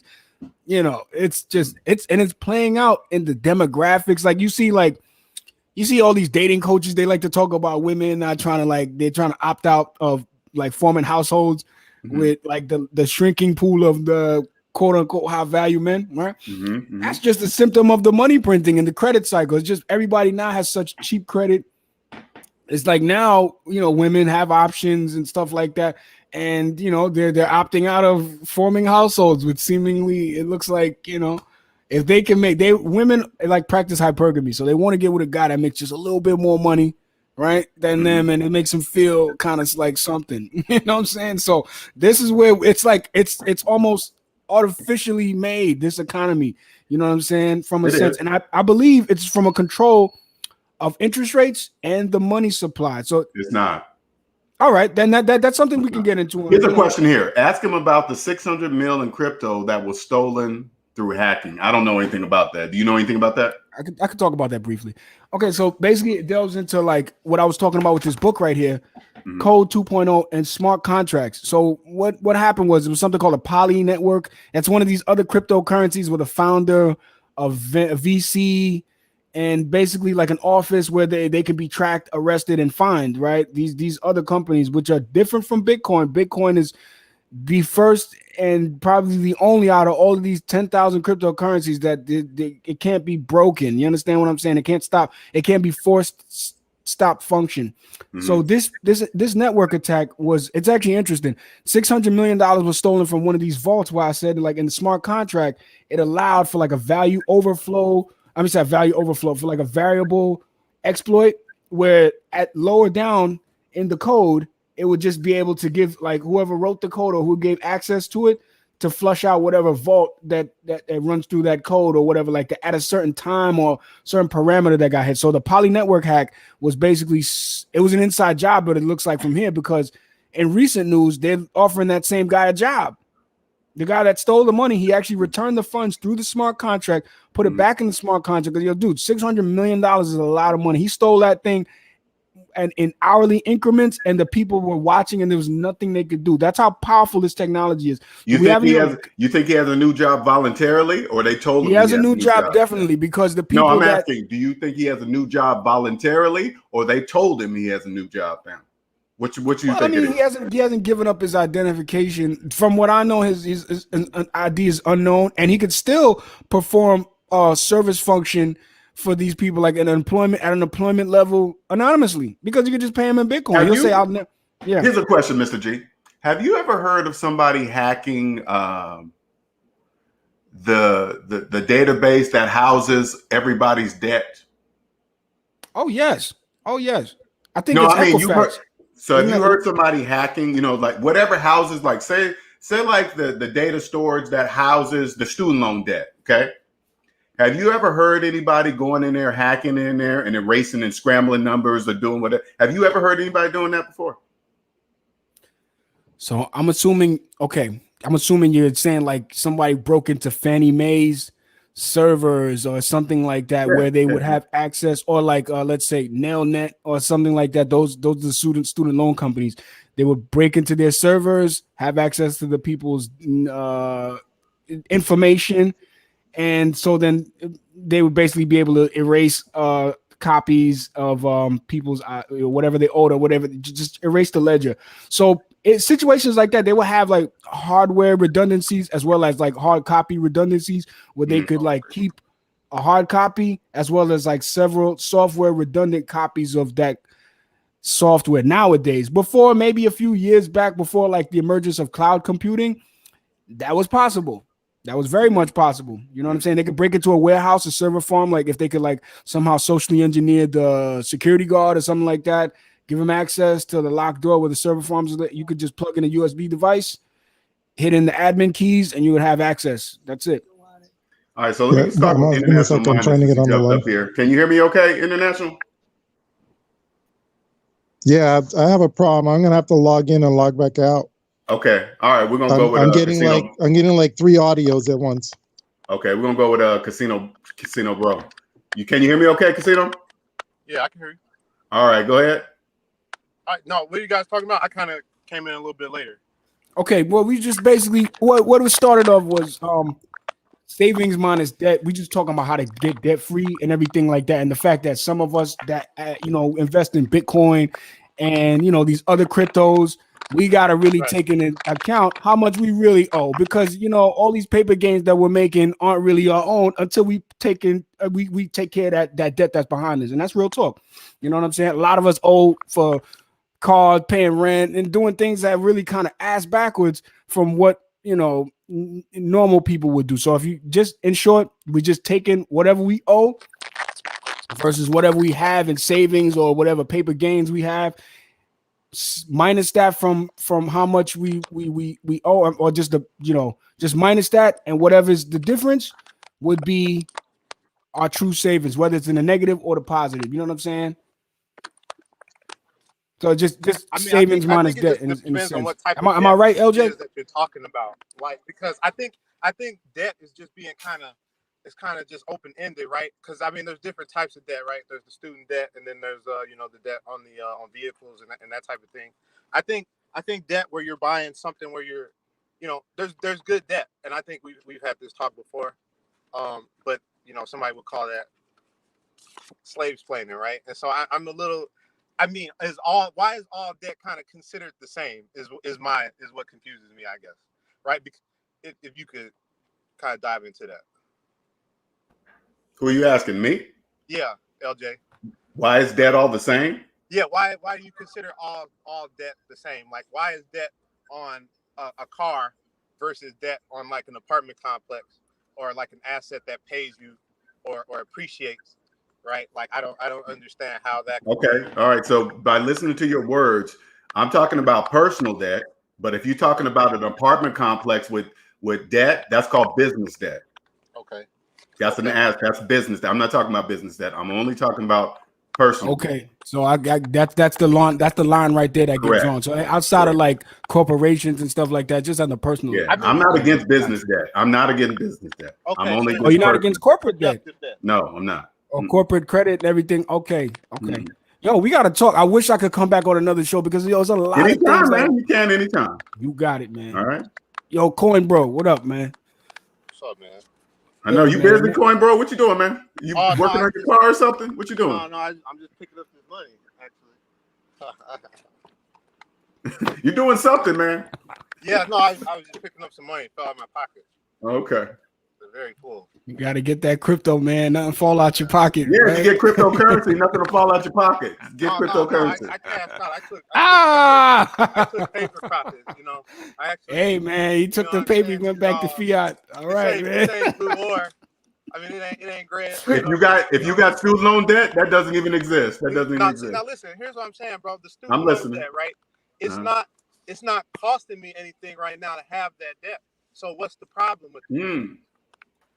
I said the same thing. Yo, let me jump in real quick, LJ. Let me explain. Yeah. You guys talk about yourself. Go ahead. I said the same thing, right? I said, you know what? Look, I got a long maturity date on this student loan debt plus mortgage or whatever like that. Everything basically hanging over my head. Like, bro, I looked at my gains. I said, look, man, if I'm gonna just speak to you real quick. Like I said, yo, if the price goes 6 figures this year, I done outpaced all of it by like at least 3 times. So should I like sell a portion at then or wait? You know what I'm saying? Like, yo, should I wait for the gains to come And then like exactly. That's what I did. Now I look, waited now on gains, and then I took profits, and then I paid down my debt, and it worked out great. Like it went textbook.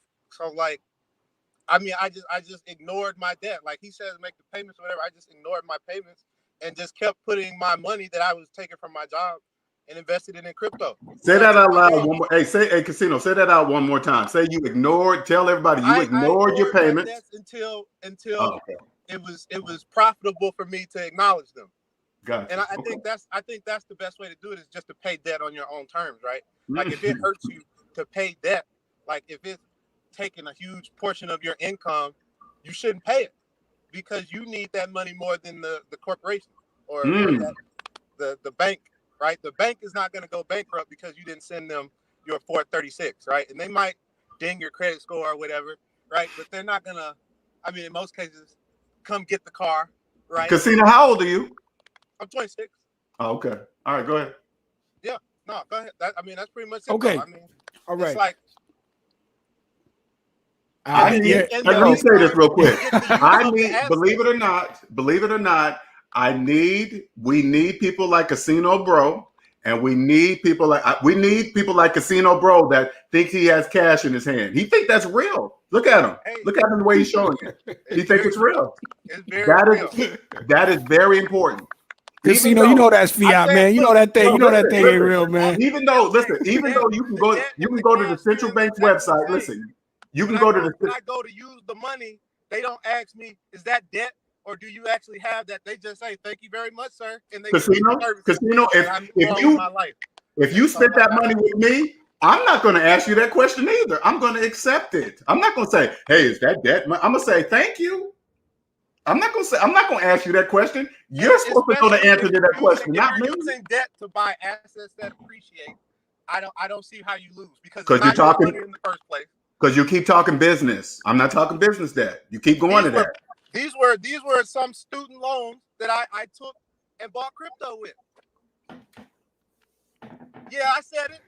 I know what you're saying. I know what what it is like, look, okay, so I'm a little older than you, Coin Bro. And it worked out fantastic. Nah, yeah, look, I know what you're talking about, man. This is like a ton of income for me, right? Like I work in like sales, right? So like, what are you doing, LJ, man? Come on, man. No, I've had enough of this world. I'm out of here. Hey, I'm out of here. Come on, man. Don't do it, man. LJ, don't do it like that. Hey, what I'm saying is that, look, what he's saying. Hold on. Okay, first of all, real quick, Mr. G. First of all, Casino, don't ever say that out loud. You don't know the government is watching you when you say that. I took student loan money and invested in bit. Don't say that shit out loud, okay? Okay, say I allegedly did that. First of all, that's number one. Okay, that's number one. Allegedly. Number two, the reason why you took out student loan money to invest in cryptocurrency, because you didn't have money of your own to invest in cryptocurrency. Right. I'm a poor black man in America with no skills, trying to make it.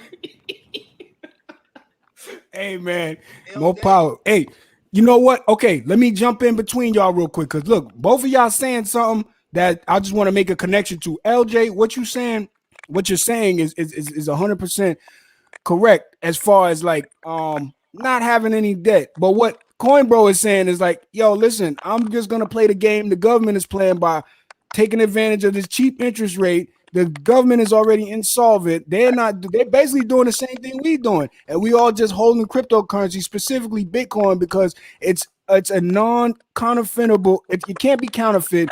It's a unit of account. It's a storage. Yeah, man, this thing, it goes into basically, I'm sorry, it goes into understanding the fundamental concepts behind it. And now look, it's what makes us so like hyped about it, because a lot of us are like amateur economists and students of monetary history. And yo, bro, it's going down this decade, LJ. I'm not even gonna lie to you. Interest rates have been never this low for the central banks since Moses, bro. You know what I'm saying? And it's gonna come at one point or another. So other people are just taking advantage of the debt. I'm not saying what you're saying is not valid. I'm just speaking into what more Coin Bro's ethos and his logic is saying. Because in the end, we're all dead anyway. And so you can just run up debts because it doesn't matter. Except me, Casino Bro. Except me. I'm not. Yeah, right. Now You're look. You're missing out on the money party. I'm not missing out on anything. I'm not missing out on anything. Wait, look, let me jump in on this, because look, if you took out debt, you could do way more debt than I could do, right? You could buy way more on leverage, right? And be up, like you could be 100 millionaire type shit. How do you know I'm not a multimillionaire today? How do we do? We don't know. That's right. I'm not saying I am. Leverage, you could go. I am not saying I am. Like that's what I'm saying. That's the opportunity that crypto provides. Okay, let me jump in. So look, Casino, LJ, basically what Casino is saying is that we all have a recency bias because most of us have been adults since, like, everybody's been an adult since like 1981 and 2021. You know what I'm saying? We all been adult working age. Casino, you was born in the 90s. I was born in the 80s. I'm assuming LJ, you was born in the 70s, early, late, mid 70s, right? So it's like we all got this recency bias. And LJ, you were the first generation to really see it, Generation X and everything like that, to see just like interest rates go down. You know what I'm saying? You I don't know where you were in the 1984 crash or whatever like that. You were here for the .com bubble. I was in school. You was in school, but you were here for the .com bubble. You know what I'm saying? You saw how people were just foaming at the mouth to buy these speculative things, and some of them made it. You know what I'm saying? Even outside of the crash and everything like Amazon, that. So, eBay. if I had someone that told me what Amazon was at when it was at $4.40, man, I'll be a multi-millionaire today. But I just never had the opportunity. Mr. G. But you couldn't because you had student loan debt. You couldn't. I mean, at the time I was in high school, so I didn't have any debt. I actually just took my fucking allowances. You know what I'm saying? Like, let's let International Minded jump in here and come on in. Are you in there, International Minded? Can you hear? Yeah, I'm here. All right, you have the floor.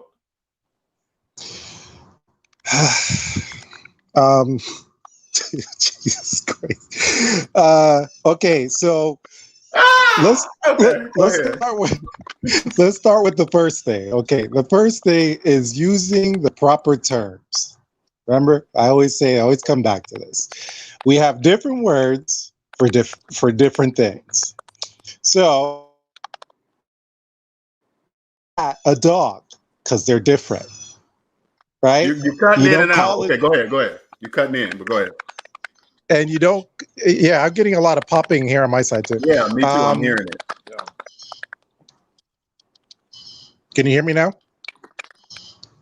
Yeah. Okay. Actually, let me try a different. Okay. So the thing is, here's the first problem. Don't call a speculation an investment. There's two different words in the dictionary for a reason, because they're different. It depends on your length of holding time, right? Okay. So now, how do you divide? Let's talk about how I define an investment. Okay. I define an investment as something fairly stable that throws off cash, that has a dividend or has interest. Now, I understand now through third parties, you can do that. You can get interest off of your coin. But what I'm seeing frequently is people are saying that they're investing when in fact they're actually speculating. And this is not just about Bitcoin. This is pretty much everything everyone's doing at the moment, because they can't tell the difference. Here's an additional thing. There's a difference between possible, probable, and guaranteed. So when you're way out on the risk curve, you're talking about a speculation, and you're talking about something that's possible, right? Now, here's the thing. For every 1 or 2 or 5 that get a return, there's 90 or 100 or 200 that have a loss, right? You follow that part so far? Well, yeah, so if you've managed to make a return, here's because I deal with 8- and 9-figure people and families, right? and they go about things completely differently. So I do understand what you guys are saying, because you're in a certain financial position. You're trying they to already have the wealth. Yes, it's already calcified. yeah, They don't need to do but the, hybrid. This is true. It's already been calcified. but And as a matter of fact, if the financial system crumbles, they're the first ones to lose because they have more wealth to Okay. lose. As a matter of fact, those are the people that's supposed to be allocating at least 5 to 10% of their actual wealth right now. Say they have like 7, 8 figures or whatever. Like they're supposed to have at least $2-3 million of their matching assets within this new currency. I'm just being frank with you, because yes, honestly, yeah, this whole I'm not saying. Listen, yeah, I'm not saying they don't. What I'm saying is yeah. that, number one, they did not get to this position through speculation. If you believe that you're going to move up on the ladder by speculating, that's why I use the words that I use. You're well, you can continue to believe that because it's profitable for people like me. I don't understand. But What were people that were mining gold? They were speculators. People that have been made fortunes today from California, family history, long legacy from okay, gold mining. We talking. They were just speculators. okay. I don't want to Listen, get listen, down on listen. speculators. I mean, That's a business. Wait. Hold on. See, you're confusing things again. But When someone creates a mine, this is when you're talking something you don't understand or know. There's risk there, but at the end of the day, it's a business. There's a big difference between someone in taking an investment or in speculation and someone running a business. There's a big difference between Elon Musk that is running Tesla and the guy who's logging into his Robinhood account and investing in Tesla. Those are two completely different people. You can't compare those two at all. And this is where people go wrong. So that I get. You know, I want to just bring it to myself or anything like that. To that example, what do you say about a guy like Mark Cuban, right? Where he basically made his fortune selling that company to Yahoo, and then it ended up to be like a dud, right? So what do you say about someone like that, where you say that's not possible? I mean, it is possible because Mark Cuban did it, and now he owns the Mavericks, right? This is true. So let me explain to you about Mark Cuban. Mark Cuban started a business. This is where you guys are getting confused again.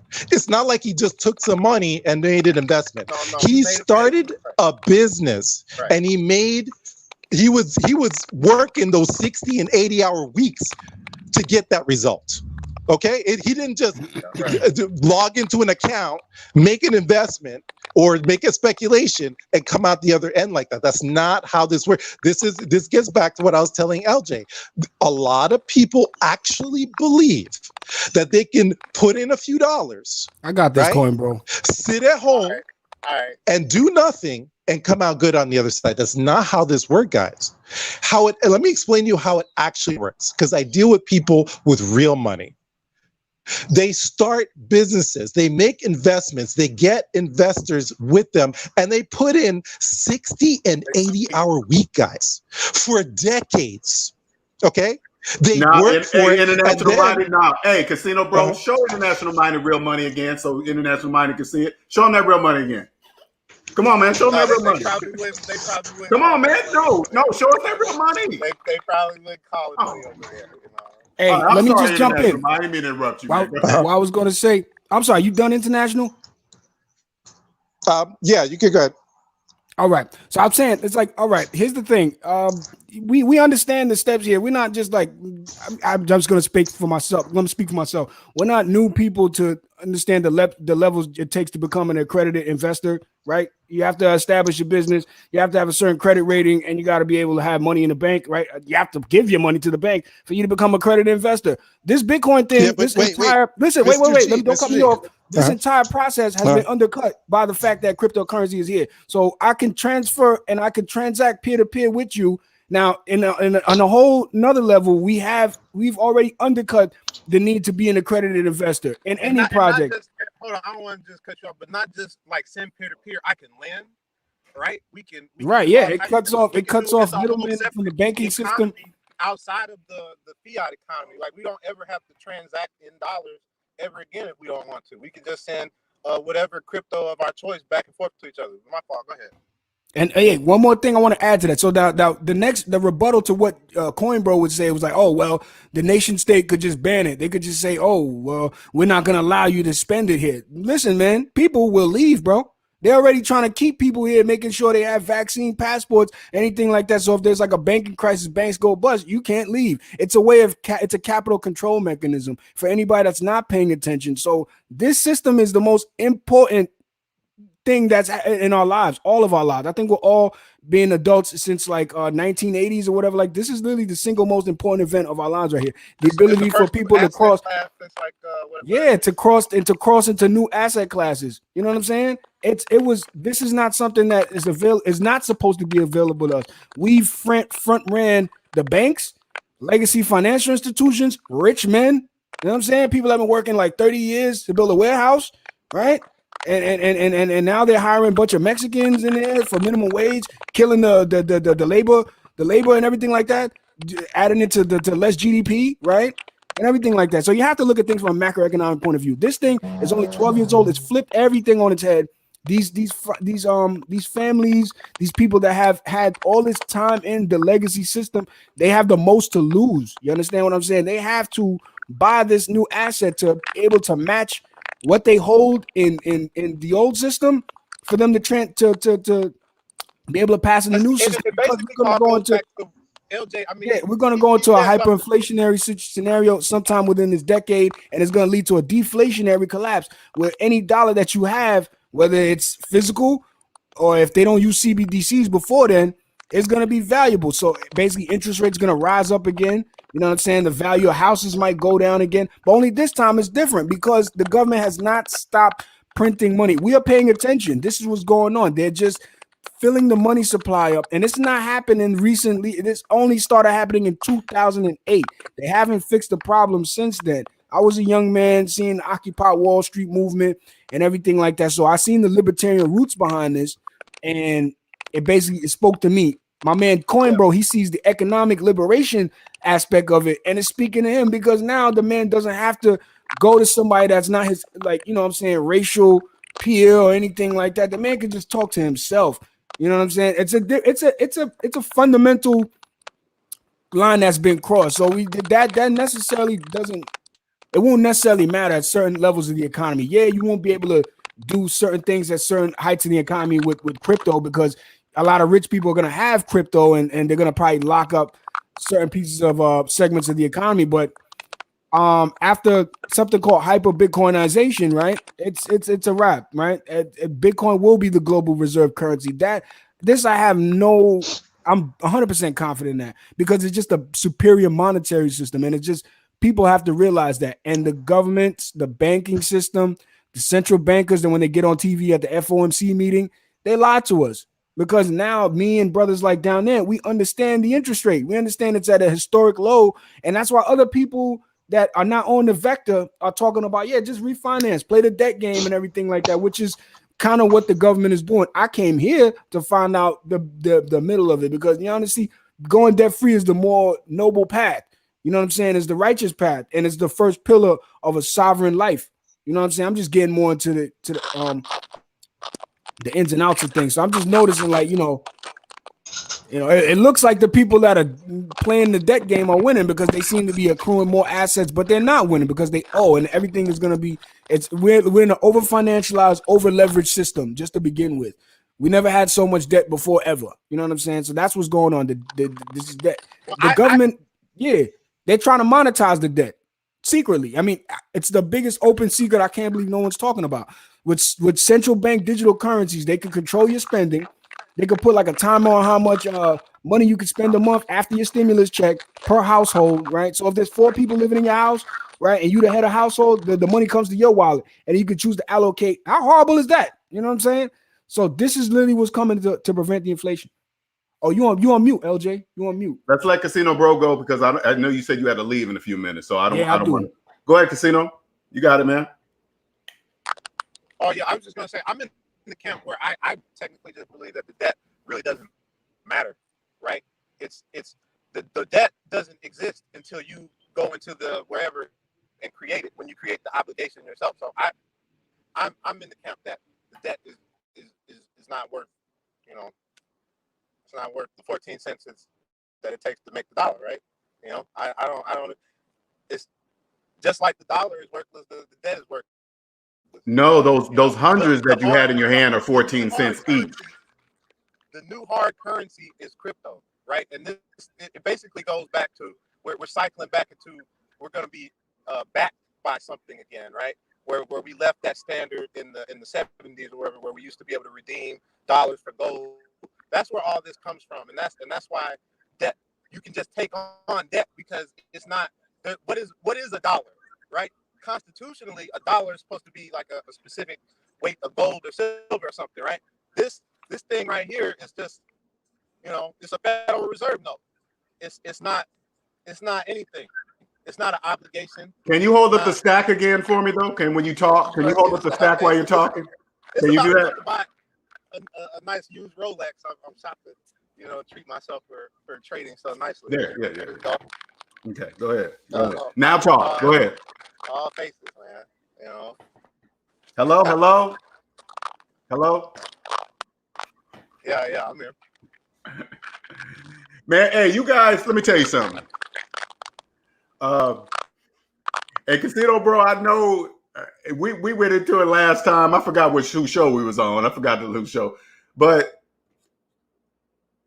you guys have this detailed information about stuff. You guys go into detail. But when I ask you about the business of yourselves, you guys don't have any answers. You guys are like, oh, my lawyer, debt is this. I don't know how much that is. But you know about fiat currency and the value of the dollar and all this. How come you don't know about your own finances? It seemed like a simple question to me. Am I saying something complicated? I don't. No, you're saying something valid. You're telling us to look in the mirror. Okay. Yeah, exactly. Yeah.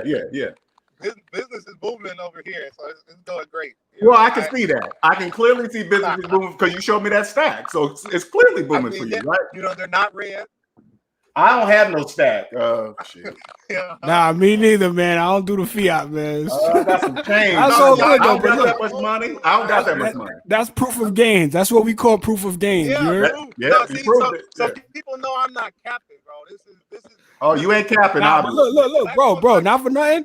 To me, look, I seen it. That look, you throw up the bills to me. Now I ain't never met you or nothing like that. You know what I'm saying? But you throw up the bills to me, bro. That's looking like a whole that's like, you know what I'm saying? But this is my first time meeting. But you gotta show the new people the proof of the gains, man. You know what I'm saying? We could all do that. And the crypto served me well. You know, it took me to the mountaintop. So same here. You definitely got to do your own research. You got to be smart. Don't just speculate and just, you know, go. Casino, you making car payments on that car you're in? No, I paid it off with the crypto game. Okay. All right. Okay. You wouldn't tell me anyway. I know you wouldn't even tell me. I'm talking, man. Man, you know what? I really want to get into you. And that's what I meant. I didn't make my car payment. Since that time that we talked, and then instead of taking that $4.36 and sending it to Santander, I kept buying crypto, and I got exponential gains. Okay, tell you what, Casino. This is what I did. I made a live video, me logging into my Credit Karma account, and I posted it. Okay, right? Yeah. If you could do that, if you could pull up your Credit Karma right now and show it to me, not the credit score. I don't care about your credit score. You show me what's within it. I believe every word you're saying. Oh man, I mean, hey. Hey, what? I mean, it is what are you looking out the window for? What's out there? Oh, nothing. What's out the window? Credit Karma's out there. I gotta be careful with this right here. I gotta. Is Credit Karma out the window? Where's it at? Log into your Credit Karma account. And then show me. Right? Just show me. I'll shut the fuck up. You just log into your account and show me. I'll shut up. Yo, you know what? We got to do this another time, man. I gotta escape. I gotta escape. All right, Mr. G, man. I appreciate it. Thank you very much. I'll send you an email. Some good stuff you could chew on, man. Okay. All right. Very much. Thank you for joining. Appreciate it. All right, Casino. Yeah, I'm here. So you gonna show me your Credit Karma? Well, like right now, bro, I can't. Yeah, right now. I don't have the means tools in which to show that. But I mean, Oh, okay. I just speaking honestly here, just having a conversation. I mean, like, it's obviously dinged from me ignoring those payments for several months in a row, right? And but in exchange, I got to take massive cash gains. So I mean, got what? The cash gain. Oh yeah, that stack. I forgot. Okay, I forgot about that there's, stack. There's Okay. pros and cons, and then I still paid off the debt. I eventually, it just, it was on a delayed timeline, right? I'm sure Santander didn't want me to ignore them like that, but it is what it is. I would do it again. What are you gonna do with that stack of cash? What you gonna do with that? I was looking at Rolexes, but I'm probably not gonna do it, man. I should do it. God, you can't write this. Hey, LJ. Listen, LJ, what did I tell you about the Rolexes, LJ? Didn't I tell you? Yes, you did. You remember? I told you, right? Okay, so let me address a few things before, because I got limited time. There's a few things that are big gaps in understanding. Okay. For example, the understanding of debt and its relationship in your life. The idea that you can just walk away from debt without consequence is crazy. That's not okay. If you believe that you can just walk away from the debt, be my guest, try it, see what happens. Number two, this idea that Bitcoin will usurp governments, the control of a government, go ahead, be my guest, and try it. If you think that you can get away from not paying taxes on a transaction, be my guest. Go ahead, try it. No, please do. Pay your taxes. Everyone pay your taxes. Okay, well, because this is a common thing that comes up amongst the Bitcoin community, that you can get around it. That Bitcoin allows you to get around the laws of the land. If you believe that, go ahead, try it. Here's another one. If you believe that your speculation now will carry over into your future, go ahead, believe that. Right. If you believe that your investments, how you're doing it now, are going to carry you to the end of your life, go ahead. Believe that. No, I mean, it's very important, like LJ says, it's very important that you guys believe these things. This is how it works, really. It's not personal. I'm not saying anything to be like mean or disrespectful or anything like that. It's just that this is not new. The idea of Bitcoin, the idea of a speculation equaling freedom is not new. It's as old as mankind. And people like me, or people who understand how this works, we take advantage of that. We make sure that people believe something that's not true. Otherwise, we can't get what we need to get. All right, so, are you reading the screen, Andre? In your face. Are you reading the screen? LJ. In your face, Andre. I was okay. negative. If you believe that, there's listen. Okay. There's 14,000. Go ahead. Go ahead, talk. Just before I made that speculation, I was negative. Okay, and now I'm positive because of that speculation. And all I'm saying is that it was a vehicle. It's not a never-ending. Obviously, there's a lot of fervor and it's a mania. Okay, and I understand that. I pay my taxes, and I don't believe that Bitcoin is going to usurp government. But cryptocurrency, blockchain, it's a new asset class, and it is here to stay. He said, but I'm not talking. Listen, I'm not saying. Wait. Hold on. I'm not saying that Bitcoin isn't an asset class. That's not what I'm saying. What I'm saying is your relationship with Bitcoin is distorted. It's dangerous. And if you're telling other people to go and do speculations on debt, that's not okay. That's harmful. It's listen, wait, let me talk. That's what you're saying. People who don't know any better are going to go and take your advice and say, look, I can get out from under my student loans by doing a Bitcoin speculation. Now, all you have to do is look at the Bitcoin chart from 2010 to now, and you'll understand that if you don't pick right, if you screw up, you have a bad situation on your hand. So you cannot tell someone something that's possible is okay. Yeah, no, it's not. That's not how this very high level maneuver. Okay, from a very high level individual. Okay, and that's like saying, I want you to go out there and be like Jordan, right, or Tom Brady, right? Everybody can't do what those guys did, right? But if you have the confidence in your abilities to be able to trade and handle your own finances, I say give it a shot. That's what I say. So let me ask you something, Casino. So what I should do is go borrow some student loan money and invest it in Bitcoin, flip it, and then take the money that I earned from Bitcoin and pay back the student loan debt. That's what I should do. I say that if you're using debt to buy an asset, you're on the right pathway. Gotcha. Okay, because you just told me that stack was student loan money, right? Allegedly. It was allegedly student loan money at one point when it was much smaller. It was like a few thousand, and now. Okay. Well, tell me this, Casino bro.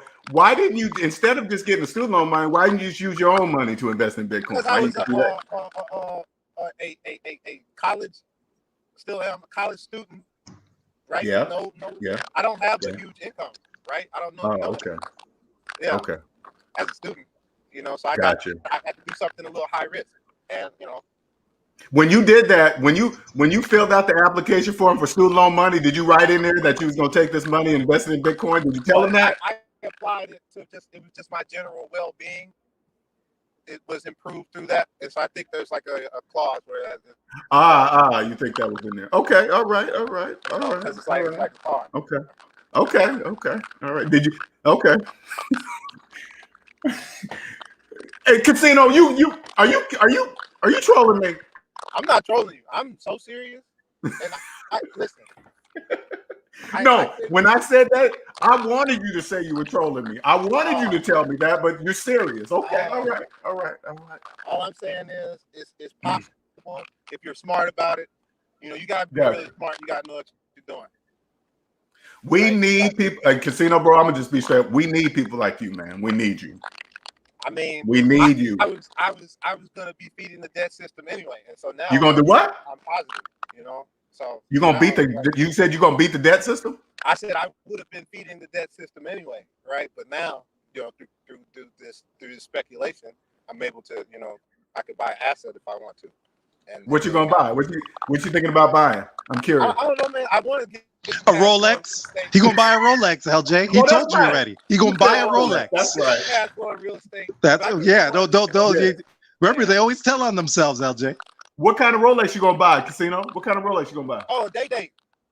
What? I don't know what that is. What? I don't know what that is. The presidential. Oh, the presidential. Got it. Yeah, and then it'll be, listen, LJ, and then it'll be a McLaren next. Oh. But finance. No, what do you recommend what I should do with like a cash position though? What do you, since you work with those 8 and 9 figure entrepreneurs and families, what's my next move? This is the point I was trying to get to earlier. There is success leaves clues. There's certain behaviors that lead to long-term, multi-generational success. And it's not speculation, Casino. It's not. Right. Let me tell you how they do it. They do it by serving others. How do they do that? They form businesses. They form businesses and they solve other people's problems. This is the only way. I know maybe TV's told you something different or your boys down the block told you something different, but this is the only way to have long-term, multi-generational wealth. I'm dealing with, at this point, dozens over the last few years, dozens of individuals and families, and they've all got there the same. And when I say all, they have all gotten there the same way. They started businesses and they served others. And from their returns, from the gains that they made with their businesses, is how they got to where they are, making investments, and not just investments in properties and stuff like that, but investments in their community. These are frequently are God-fearing people. They make major investments in their churches. What is an investment in the community, right? Because what's investment my in the community. What's my ROI on something like that? Like how do I? Okay. Let me explain to you how your ROI. You see that car you're in? You're in a car right now, right? Yeah. Okay. You know, it took a bunch of people to build that car, right? Right. Right. That gold chain around your neck. It took a bunch of people to get that gold out of the ground, refine it, so you can have it and display it on this slide. Nothing happens without people. So if you're telling me that I don't have to invest in people, I have to. This is where I get hot for real. This is where I get real hot real quick. You cannot tell me that you're going to eat today without people. You're not going to drive on a road today without people. You're not going to have electricity without people. Okay? So just fix that whole notion that you're just going to level up and leave everyone behind. That's a real problem. It's a serious problem. And wealthy people, they know that shit. That's why they're wealthy. They know that they can't have a fucking dollar without helping everyone else around them. Period. So when someone tells me, look, you know, I don't gotta do any kind of it. No, that's one of the first things they do from the beginning. Helping the homeless, helping the people that are hungry. Yeah, this shit's for real, bro. And I'm seeing this whole idea that I'm an island, I'm a man, and I'm an island unto myself. It's some legit crazy talk. Because guess what? You couldn't survive 2 days in the wilderness. 2 days. You couldn't find water. Okay? So this idea that people don't matter, I get hot for real, bro. You can do nothing without the people around you. So let's correct that first thing. If you trust what I'm saying and understand that your long-term wealth, I'm talking beyond your children's children. If you want your children's children to have a good life, you have to focus on people, not Bitcoin, not stocks. You have to focus on people. I know it sounds weird, right? It sounds like some weird ass shit because you're not going to you're not going to pick up Money Magazine and it says focus on people. It's not going to show up there. But I can tell you from dealing with people, multi-generational wealth, they have all done it the same way by serving others, not themselves. I'm sorry, but that's, I don't mean to be, but that just sets me off. That's not okay. For me, I'm not, again, this is the SMD channel, and it would be tacit approval if I allow people to say stuff that's not true, because it's not true. The truth is these people sacrifice. They put in the 60 and 80-hour days for generations, okay? And they do it serving others, building homes, putting down streets, cutting lumber. That's how they do it. Not with a speculation. That's a lie. If you believe it, I'm telling you as a professional, it's not true. It is not true. I'm sorry, LJ. I'm gonna go. That's all right. I'm waiting for Casino Bro's response. Go ahead, man. It looks like you got something to say, Casino. I want to hear it. What's your response? No, I was kind of absorbing that the helping people aspect. I mean, that does sound really weird, especially when you consider that people are really selfish. I just don't understand where you find these people to invest in. That's just it's a weird concept that I'm. Well, let's put it this way, Casino Bro. You got to. I'm gonna try to make it real simple. If you, let me mute your mic, man, because if you got to take student loan money, right, and you flashed it on the screen, it said, "This is student loan money," right? You flashed it to us, okay? If you got to take that,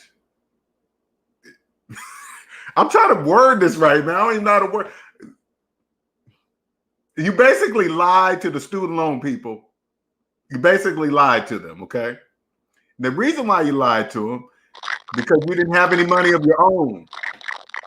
The student loan is like predatory in the first place. So it's like they lied to me. So we're lying to each other. Okay. I didn't look at it that way. So you guys lied to each other. We're both shady, honestly. Me, we're all bad guys. God, man, you killing me, Casino. Okay, man. Hey, all right, man. All right.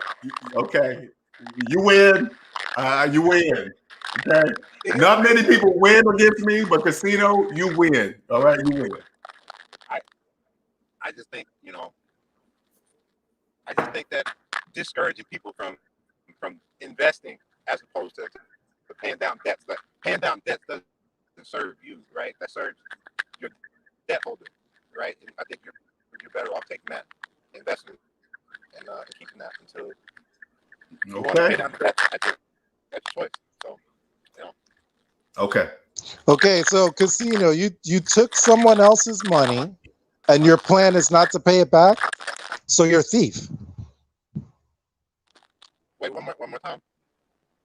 So you took someone else's money, right? You made use of it, you made your investments, and you're saying you have no plan to pay it back. Do you know what that's called? I mean that's theft.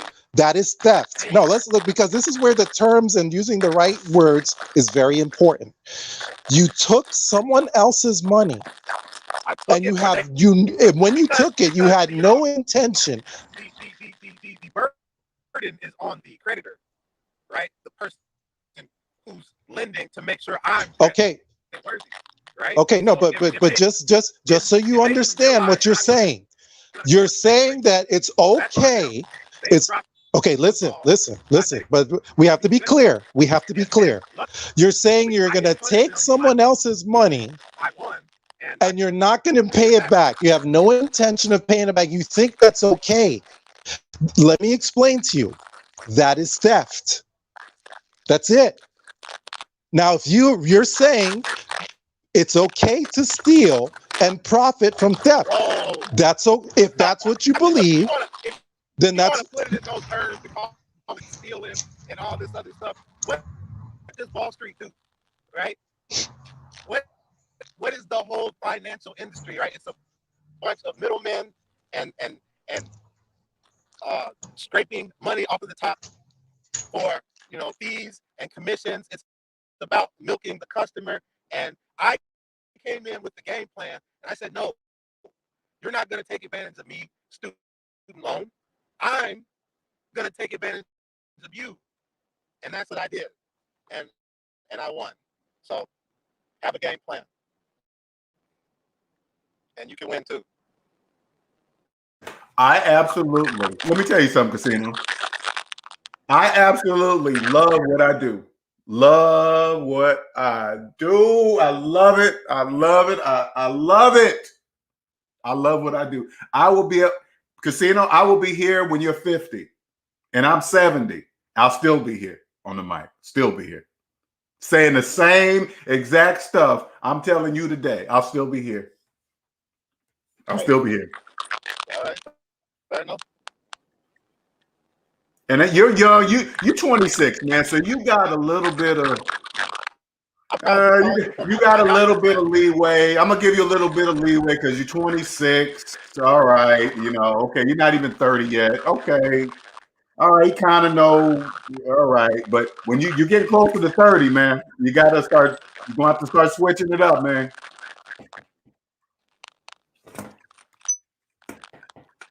All right. All right, sir. I hopped out.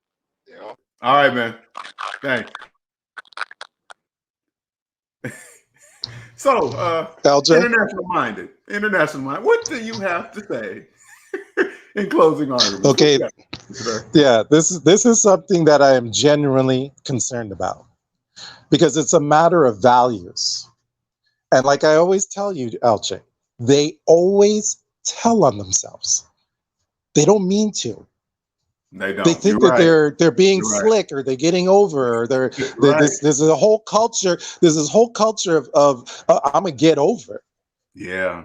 Yeah. But the thing is that your values are not part-time values. You don't have a value on Monday and then you don't have that value on Tuesday. That's not how values work. Right. You have those values when you're asleep and unconscious. Okay. Now, values are important because it determines your outcomes. Now, you won't see it. You won't see it when you're 26 years old, LJ. You really won't. Some do because they get life in prison. Those people figure it out. Sometimes, even them, they get in there and they still don't think they're wrong, LJ. Right. Right. I was thinking about that the other day. What if you woke up in prison? Ooh, that'd be horrible. Oh, I can't even imagine to throw your whole life. Remember, the only thing you have is your time. It's the only thing you really have. Right. So from birth to death, it's just your time. That's it. Right. And then you have to exchange that time again, getting back to people, unless you can make concrete or forge steel, you have to have people. This is what I don't understand what the freaking confusion is. The world you live in takes people. From the food, I mean, they live in fucking Disney World. But that is, see, that's why, like you always say, it feels like a superpower, because that is designed. They designed them to think like that. That's a program, right? No, LJ. No, this is something that is a certain segment of the population. The majority of the world. No, I said that wrong. The majority of the world. This is. You cutting in and out, man. I don't know if you're moving around. Damn. The majority of the world is decent. Most people want to do the right thing. They think they're doing the right thing. LJ. Right. This whole idea that the world is an evil place, really, that's it's not. It doesn't even represent reality. Right, you mean to tell me all these homes I see next to me have a bunch of people that are abusing their families and killing each other? That's not normal. That's not like that. This idea of the world is it's asinine. It's crazy. It's actually crazy. Right. The world in general is a good place. Most people are good. Otherwise, it wouldn't look like this, LJ. It would not look like how you. We couldn't go to sleep at night. We wouldn't, because somebody be breaking in our house every night, so we couldn't even go to sleep. Exactly. So if you see the world as an evil place and you've been hurt by it, or you perceive, this is another thing. If you're in the United States, you are already at the top 1% or 2% of the human population. What the fuck are you complaining about?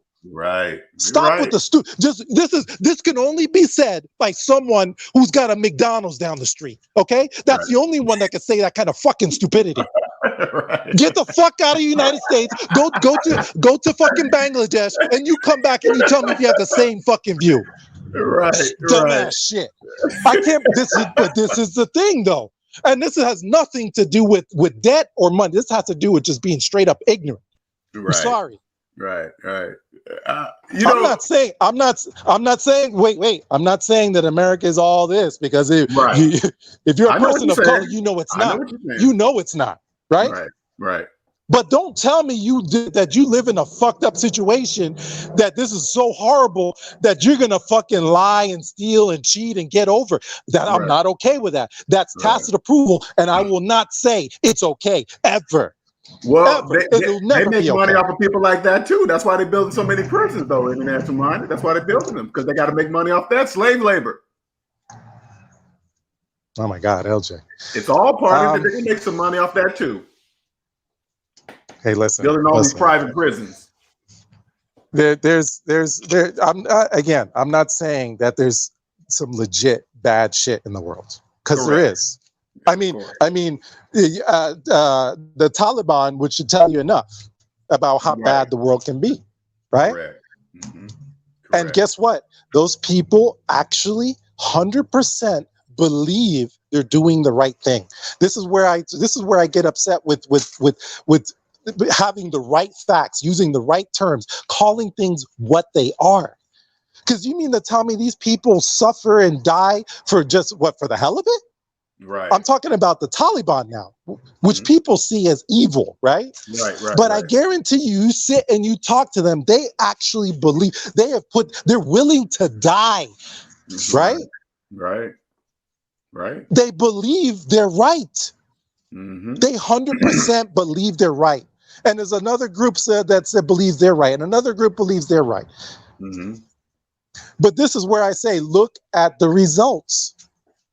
Just look at the results. You have to judge stuff by its outcomes. And I get real hot. I mean, I get upset because I could tell you people have this perception of the wealthy that's not true. And they will destroy, they will destroy their own lives trying to bring down the ones that are fucking helping them. Right. You get out of the debt matrix, you clearly see the wealthy are not evil. They're not mean. They're not holding money back from people. They're not hoarding money. All of that is not true. That is not true. Not true. You can't make this stuff up, Andre. You can't make it up, baby. You can't make it up. No, the worrying part about this, LJ, is that if we talk about the Bolshevik Revolution in Russia, right? Those kids it's like a situation we have now. They were disenfranchised. Yes. They were treated like shit. Yes. They were abused. Yes. And they tried to fix it, LJ. They tried to fix it. They're using but they didn't have the necessary values to come out with the right outcome. That's why. It's not that they didn't suffer. You know, was a largely disenfranchised Jewish community in Tsarist Russia. That shit was for real. But look at what happened. You know, you have to. What it ends up being is that there's just another guy on top. That's all. You're just switching who's on top. You're not making anything better. Right. So that's. This is the thing for me. If anyone knows me and they're around me, they know that I will not stand for something that's not true. I can't. It's just, I get no, for real. It's like a legitimate. I think it's a disease or something. That's when they call you the PCA. I can't handle it. I freak out. They call you the PCA. Exactly. That's when I start getting the derogatory terms and all that. So, but this is the thing though. I cannot stand for someone to say something that's not true. That there's people in Wall Street that are sociopaths. That there's people that are in government that are sociopaths. Yes, a matter of fact, because of the power associated with those positions, they attract sociopaths. Exactly. But you mean to tell me everyone in the government is a sociopath? That's not true. It's not true. You follow what I'm saying? Hey, I'm gonna mute you, Heat, for a second till he's done because you're echoing. So I don't know. Let me start ranting, before it ends up all over the internet. I don't want you to carry that on to your meeting. I don't want you to walk into your hey, what you all hyped up about? Nothing, man. Nothing. What's up, Heat? Right, what's going on, sir? Or I don't know if Heat's a man or woman. Can you hear me? What's going on, y'all? Hey, what's happening? Yep, I hear you. Hear me? Yeah, I can hear you. What's going on? Yeah, what's going on? I just came in when he started talking about the world isn't evil. I just wanted to I disagree about that part. I agree with you about everything that debt. I'm not in debt or anything, and I don't want to be in debt. But yeah, about the world being evil. The world is a very evil place. Satan owned the world. Like, it's things in this world that you wouldn't even believe. Like, what? I don't understand. What makes you think the world isn't evil? Okay, what I'm saying is that the majority of people are not evil. Remember, it's not some. I don't know. This goes into beliefs, and I don't want to make the channel into that, but it's relevant because you're telling me that on balance, the world is an evil place. I'm sorry, I can't accept that. I can't accept that. It has not been my experience dealing with people here, there, and otherwise. In general, it's been my experience. Maybe I'm just, a dumbass. But it's been my experience. 99% of men and women on the planet are good people. They may have wrong ideas. They may have been taught stuff that's wrong. That's not what I'm saying. I'm saying the heart of those people is good. 99%, it's probably a higher number. Okay? But this idea that the 99% of people are evil and just out to, let me tell you, that shit spreads. Those ideas spread like a disease, like COVID. That probably demonetized you right there. But it's to me, that's not acceptable. That there's evil people, that there's people that are, as a matter of fact, and even those ones that are so-called evil, most of them are just broken. They're just broken by life. They weren't just born evil. Something that's born evil, that's probably a fraction of a fraction of a fraction of a fraction of a percent of the human society. That's not true. Yeah, I heard. Kind of lost the connection. How old are you, Heat? Can you hear me? Heat, you there? Oh, yep. I had How old are you, man? I'm 23. I turned 24 next month. Okay, you young. I'm 20. Right. I'm 20. Okay, I did lose you now. Hello. 23. Turned 24. Yeah, you coming in and out really, really bad. Can you hear me? 24 on September 9th. But yep. So international. You don't think the You're breaking up, Heat. Yeah, you're breaking up really, really bad, Heat. You're breaking up really bad. Can barely understand you. Well, we don't want to try to get onto if the world is evil and stuff. We're not really, we're not really talking about that. And basically, Heat, if you believe the world it's your world that's evil. If you believe the world is evil, you'll run into all the evil things that you want. And then I don't really want to get into all that stuff, man. But like we were saying earlier, if it was as bad as people thought, you couldn't sleep at night because everybody be breaking in your house every single night. You wouldn't be able to go to sleep. So it's not like that, It is what you make it. That's what I truly believe it is. It is what you make it. Period. Because I'm 51 and I really haven't ran into bad stuff because that's just not part of my world. I know what to do, not where to go. I just use my instincts, I guess. I don't know. So anyway, we're gonna wrap this up, man. If there's nobody else coming up talking about Bitcoin and flashing loads of cash, flashing stacks of student loan money. Okay, hold up. He's back for a second. Let me see. You okay now? Oh no, you still twirling there. All right, you got a bad connection, man. All right, LJ, I'm gonna drop off. It's 1. I gotta go. Okay, thanks, sir. Yeah. All right. Heat, you there? Yeah, you got a really bad connection, my friend. Yeah. Okay, we're gonna wrap it up, man. We're gonna wrap it up. All right, thank you everybody for joining today. This was and I want to thank our special guest, Mr. G. Much appreciated. And I want to close this out like this. Okay. When I say Bitcoin doesn't exist, I'm saying anybody talking about Bitcoin, it all counts on who's talking about Bitcoin. Is it somebody with student loan debt, or is it somebody with no debt and a paid off house? So let's say like this, for example, for you Bitcoin enthusiasts, if somebody came to me talking about Bitcoin and they had no debt with a paid off house, I'm all ears. They would say, hey, L, you were thinking about investing in Bitcoin? Yeah, you do this, that, this, that, this, that. Because there's a place There's a place in cryptocurrency when you're in debt.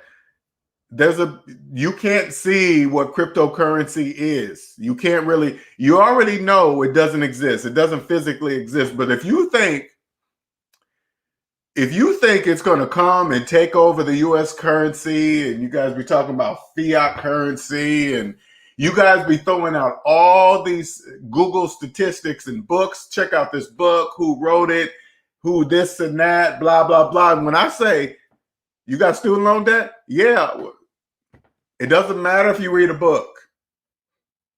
It doesn't matter what you found on Google. It doesn't matter. You got student loan debt. And when you come on the show flashing and saying, I got this money from student loans, you guys have no idea what that says. That you don't know what you're saying. Who do you think watches these channels? You think just other YouTube people? You think just fans? Who do you think watches this? There's officials that watch these channels because you guys tell on yourselves, man. You guys tell on yourselves. So whenever they get to you, they're just going to pull up the video and press play, and they're going to play it in a courtroom. Watch this, Your Honor. Play. Hey, I took this money from student loan debt, and then okay. And then they're just going to match it up. When did he say that? Okay, let's go look. You better believe they have some master computer that they just put your social security number in there, and it connects to everything. They're going to find when you took out student loan money and connect it with the video and say, look, yeah, okay, that's what he did. Yep, that's what he did. That's why your social security, that's why they give you this number when you're born. It says, hey, you're born here. Yeah, this is your participation number. Here you go. Don't fuck with it. Don't try to change it. Don't try to rearrange it, because you're going to go to prison if you mess with this number. This is your participation number. And it connects to everything you do financially in the United States of America. This is clear to me. This is crystal clear, crystal clear. No misunderstandings about that.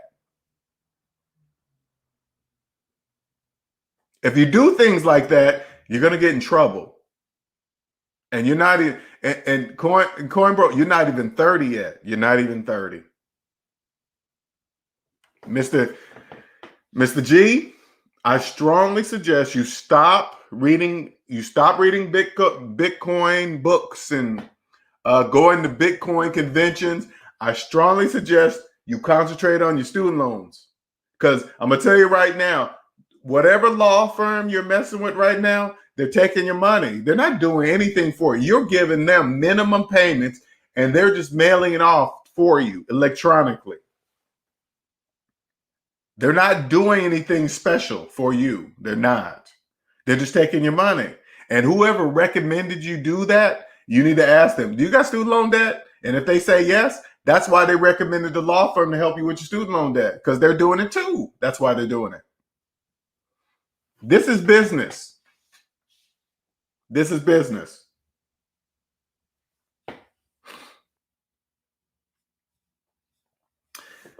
I absolutely love what I do. I love what I do. Love it. Love it. Love it. Love it. And anybody else that wants to come up and talk to me about something, I'm all ears. I won't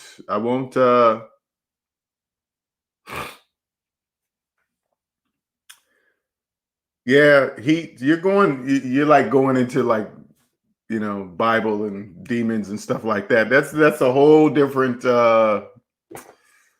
and you're 24. Hey man, I don't know what to tell you when you start talking like that, okay? I don't know, man. I don't know. Yeah, right. I know, Omanike. I think I'm just hating. Maybe I'm hating on cryptocurrency. You think so? Maybe. Because you guys always say this, you guys always say, oh man, the dollar's not backed by gold and all this other stuff. You need to make your dollars backed by you. Don't worry about what's behind paper money. Who cares if it's not backed by gold? So what? What is your dollars backed by? Student loan debt, credit card debt, car payments. That's what you need to figure out, what your dollars backed by. Because once you figure that out and you figure you get out of debt and then you come into the US economy, and then now if you want to read about Bitcoin and what the dollar is backed by and fiat currency, go right ahead. Figure it out, whatever you want to do. But first, you got to be in business. You do. You can't go outside of yourself and own a business or invest if the business of you is not in business. You have to in order for you to participate correctly in the US economy, you first have to own yourself. You have to own you. How you going to own something else if you don't even own you?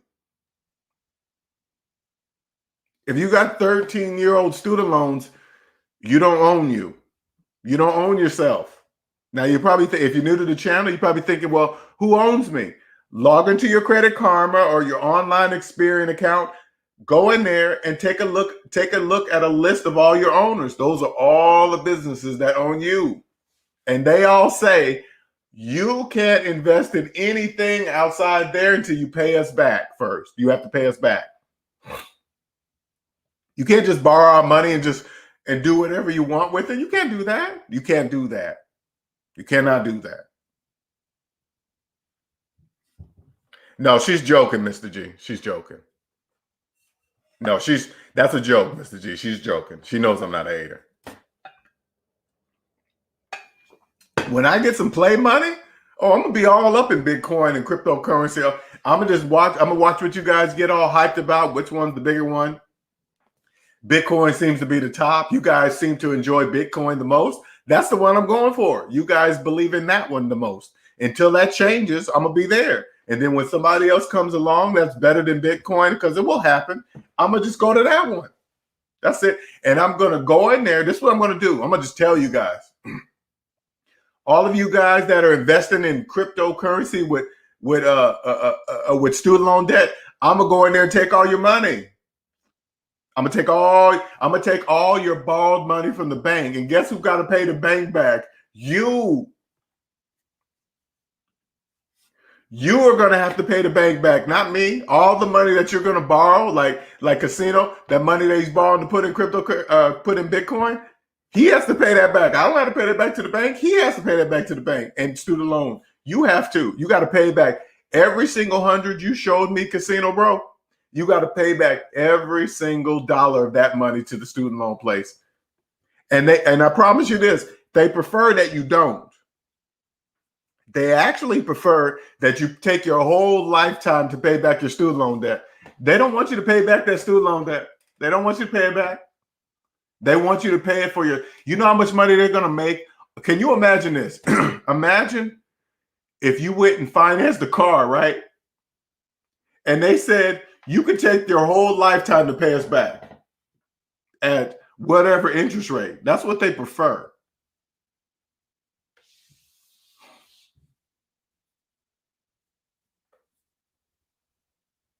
I'm just trying to tell you guys. I'm trying to tell you something, Mr. G. Okay, just plain and simple.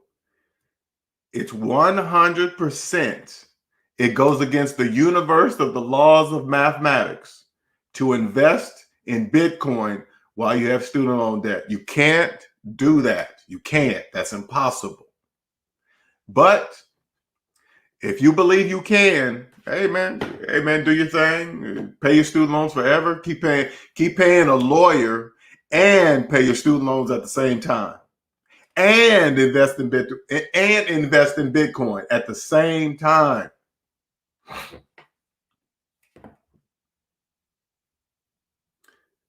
don't pay and I invest the money and keep the profits.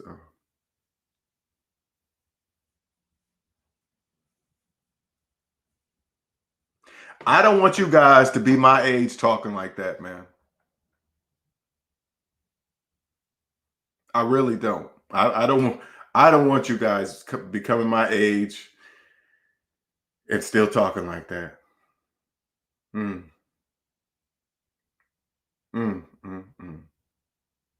I feel bad. I do. I feel bad. I do. Because I know just listening to you guys said you're not going to do it. I already know you're not going to do it. I know you're not. I know Mr. G is not going to pay his student loans off. I know for a fact, Casino Bro, you are most definitely not going to ever pay back that student loan money. I could tell by the way you're flashing it on the screen. You're showing the stats. You're saying, I'm never paying this back. And and I promise you both, that's exactly what they want you to do. They want you to pay your student loan debt for your entire life. When you become debt free, you speak another language. It's called the language of, well, I call it the language of zero. Okay. And when you don't know the language of zero exists, you don't know what you're saying. You don't know that you're telling on yourself, like Casino Bro. You don't know that you're not supposed to say on the internet, I took student loan money and I did something else with it. Right? You don't know that you're not supposed to say that. You just don't, that's what I mean by another language. Right? You don't know that. You don't know that you can get in trouble for that. You obviously don't know.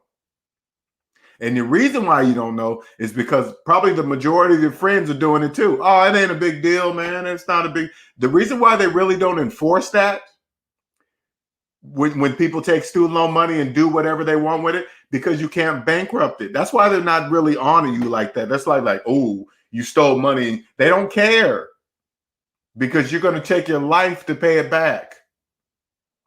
There is no way out of student loan debt. They're not going to forgive it. They're not going to do any of that. That's a trick. They're not going to release that many of their slaves. If you have student loan debt, you are a unconscious slave. Unconscious slaves cannot see negative numbers psychologically. They can't see them.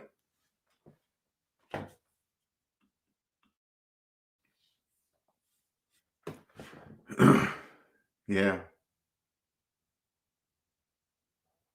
Even though I know I'm helping people, I still feel you guys are young. The years between 30 and 45-ish, 46-ish, those are your prime years. Those are like your serious money earning years that will set you off for the rest of your life. Right here. If I wish somebody was like me when I was your age and just saying, hey, LJ, look at the calculator. I'm listening to everything you say, right? After everything you said, LJ, did the numbers on the calculator change? No? Then what are you talking about then? You're not talking about anything. No matter how many books you read, no matter how many conferences you go to, you just take your calculator with you. When you're done spending money at the conference, because these conferences are not free. You spend money at the conference. After the whole conference is done, you go back to your hotel room and see if the calculator, and leave the put in your savings minus your debt and hit enter and leave the calculator in your room. Then go back, go do your Bitcoin and do this and talk about this. And when you come back to your room, I want you to look at the calculator and see if the number changed at all after you got done with the Bitcoin conference. No, it's not. It's not going to change. It's going to be the same number. Especially when you say, I'm going to take student loan money and go buy a Rolex.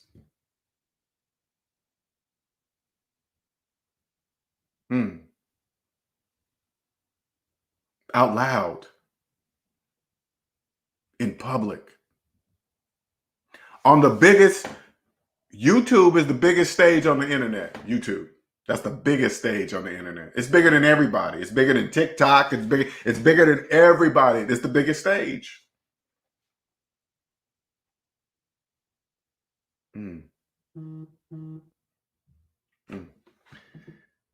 Oh, okay. Hold up. Let me put this up here. I forgot.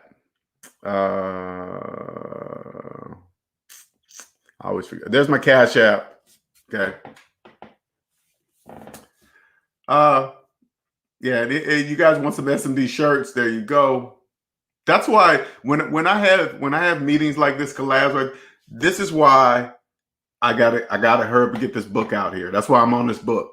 I gotta get this book out here. I gotta get it out because there are people, especially young people, that need this information. Because I promise you, once you understand the information that I'm going to provide in this book, your whole entire world is going to change forever. It's going to change forever. And then you're going to walk around understanding the language of zero. And then you're going to walk around the world and you're going to hear slaves just chitter chatter. They just blockity block. Now, first it's going to be loud, right? But once you're in the game, once you're in outside the debt matrix for a while, it becomes to a hush. You don't listen to people making car payments talk about investing. You don't listen to people with student loan debt talking about investing. You don't listen to people calling a house their house an asset when they finance it for 30 years. You don't listen to people like that no more. It becomes quiet. Then you can hear the people that really understand how it works.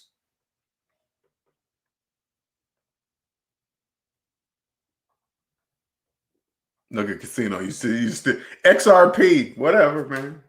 Hey, I'm gonna make up one now. Bitcoin ABC. Okay, I'm coming up with Bitcoin ABC. Okay, that's all right. I just made it up. Oh man, what'd you say, Mr. G? People in the future will wish people told them. Mr. G. You know what's going to be in your future, Mr. G? Your student loan debt. Mr. G, I'm gonna predict your financial future when you're my age. Student loan debt. Right there. You see how I did that? No crystal ball needed, nothing. I'm predicting your financial future right now. Student loan debt. And you, Casino Bro, let me do that too. Student loan debt. Student loan debt. Now, when this video, hopefully YouTube's around still for 20 years later, but this video will still be here. And what's so lucky about you guys, Casino Bro and Mr. G, you guys at 50, you guys will get to see your 26-year-old and 32-year-old self back then. And you get to watch yourself. I don't get to watch myself. I got pictures. I got stuff like that. And I got some old VHS videos. Sometimes I look at that and look at myself and like, damn, man, you just didn't know. Look at the drop tops, Dayton's, Nardi steering wheel, stupid shit. It's stupid, dumb stuff. I thought I was doing something. I wasn't doing nothing. Okay, let me do Gabriel.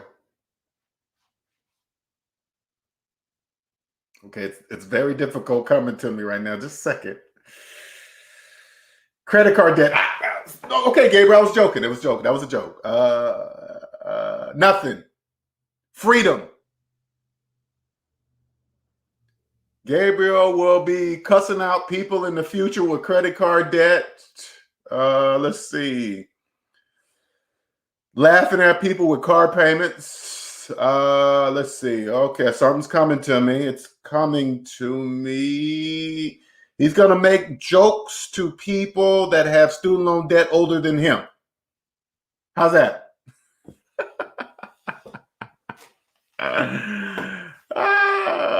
Man. I am the predictor of unconscious slaves' futures. Okay, let's see. Anybody else? Anybody else with student loan debt want to know their future? That's investing in Bitcoin? Today's the day. I'll give you a 20 year advance, 20 years in the future, starting today, right now. Let's see. Mr. G says, it's guaranteed going to be around. Okay. I'll hopefully look back and see a good decision. But look, I'm going to allocate more income towards payment of the loan. I'll just pay Pay up in fiat. You guys be coming up with these fancy words, man. I don't really care about fiat currency. I don't care what it means. I don't care. I don't care what it means. I don't care if it's backed by gold or not. I don't care. All I care about is what you guys do. Without you guys, I couldn't be here. Listen, and people like me, okay? Without you guys investing in crypto, investing in Bitcoin while having student loan debt, I could not be here. I could not just get up at 10 a.m. Listen, without you guys investing in Bitcoin, while you guys have student loan debt, I couldn't wake up at 9 or 10 a.m. and go take a walk for as long as I want at the park. Without you guys, I couldn't do that. You think I could walk while everybody's headed to work. I just get up and get dressed and go walk at the park? I couldn't do that if you guys didn't do that. I couldn't choose to work or not work on that day if I didn't feel like working that day. I couldn't do that if you guys didn't finance cars.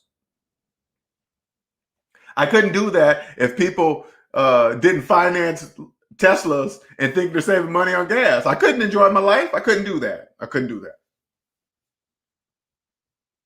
Life is beautiful without debt. It's beautiful. It's beautiful. We need slaves. You're welcome, Mr. G. You're welcome. Oh, most definitely. Most definitely. No, hey, Andre, here's Gabriel, you know what you're gonna be? You're gonna be Googleplex. That's how much money you're gonna have. Googleplex, not the regular spelling of Google. Googol Plex. Googleplex. That's how much money you're gonna have, Gabriel.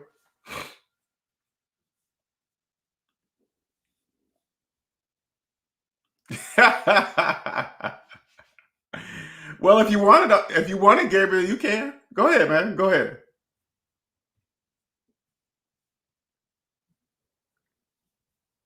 All right, man. It's 3 hours, man. I'm gonna wrap this up. This was a good. This was good. I liked it, man. I stayed calm. I wasn't being rude. You fired up a man, Andre. Though, hey, you fired him up. Andre don't usually get that way. You got to be saying some pretty. I'm scared for his clients today. Okay, Andre, maybe you need to go into the bathroom, turn the lights off, just kind of put up a candle before you go see your next client. I don't want you to mess up the deal. All right. What the fuck is his problem? He just walked in the room like that. God damn. All I said was, can you help me invest?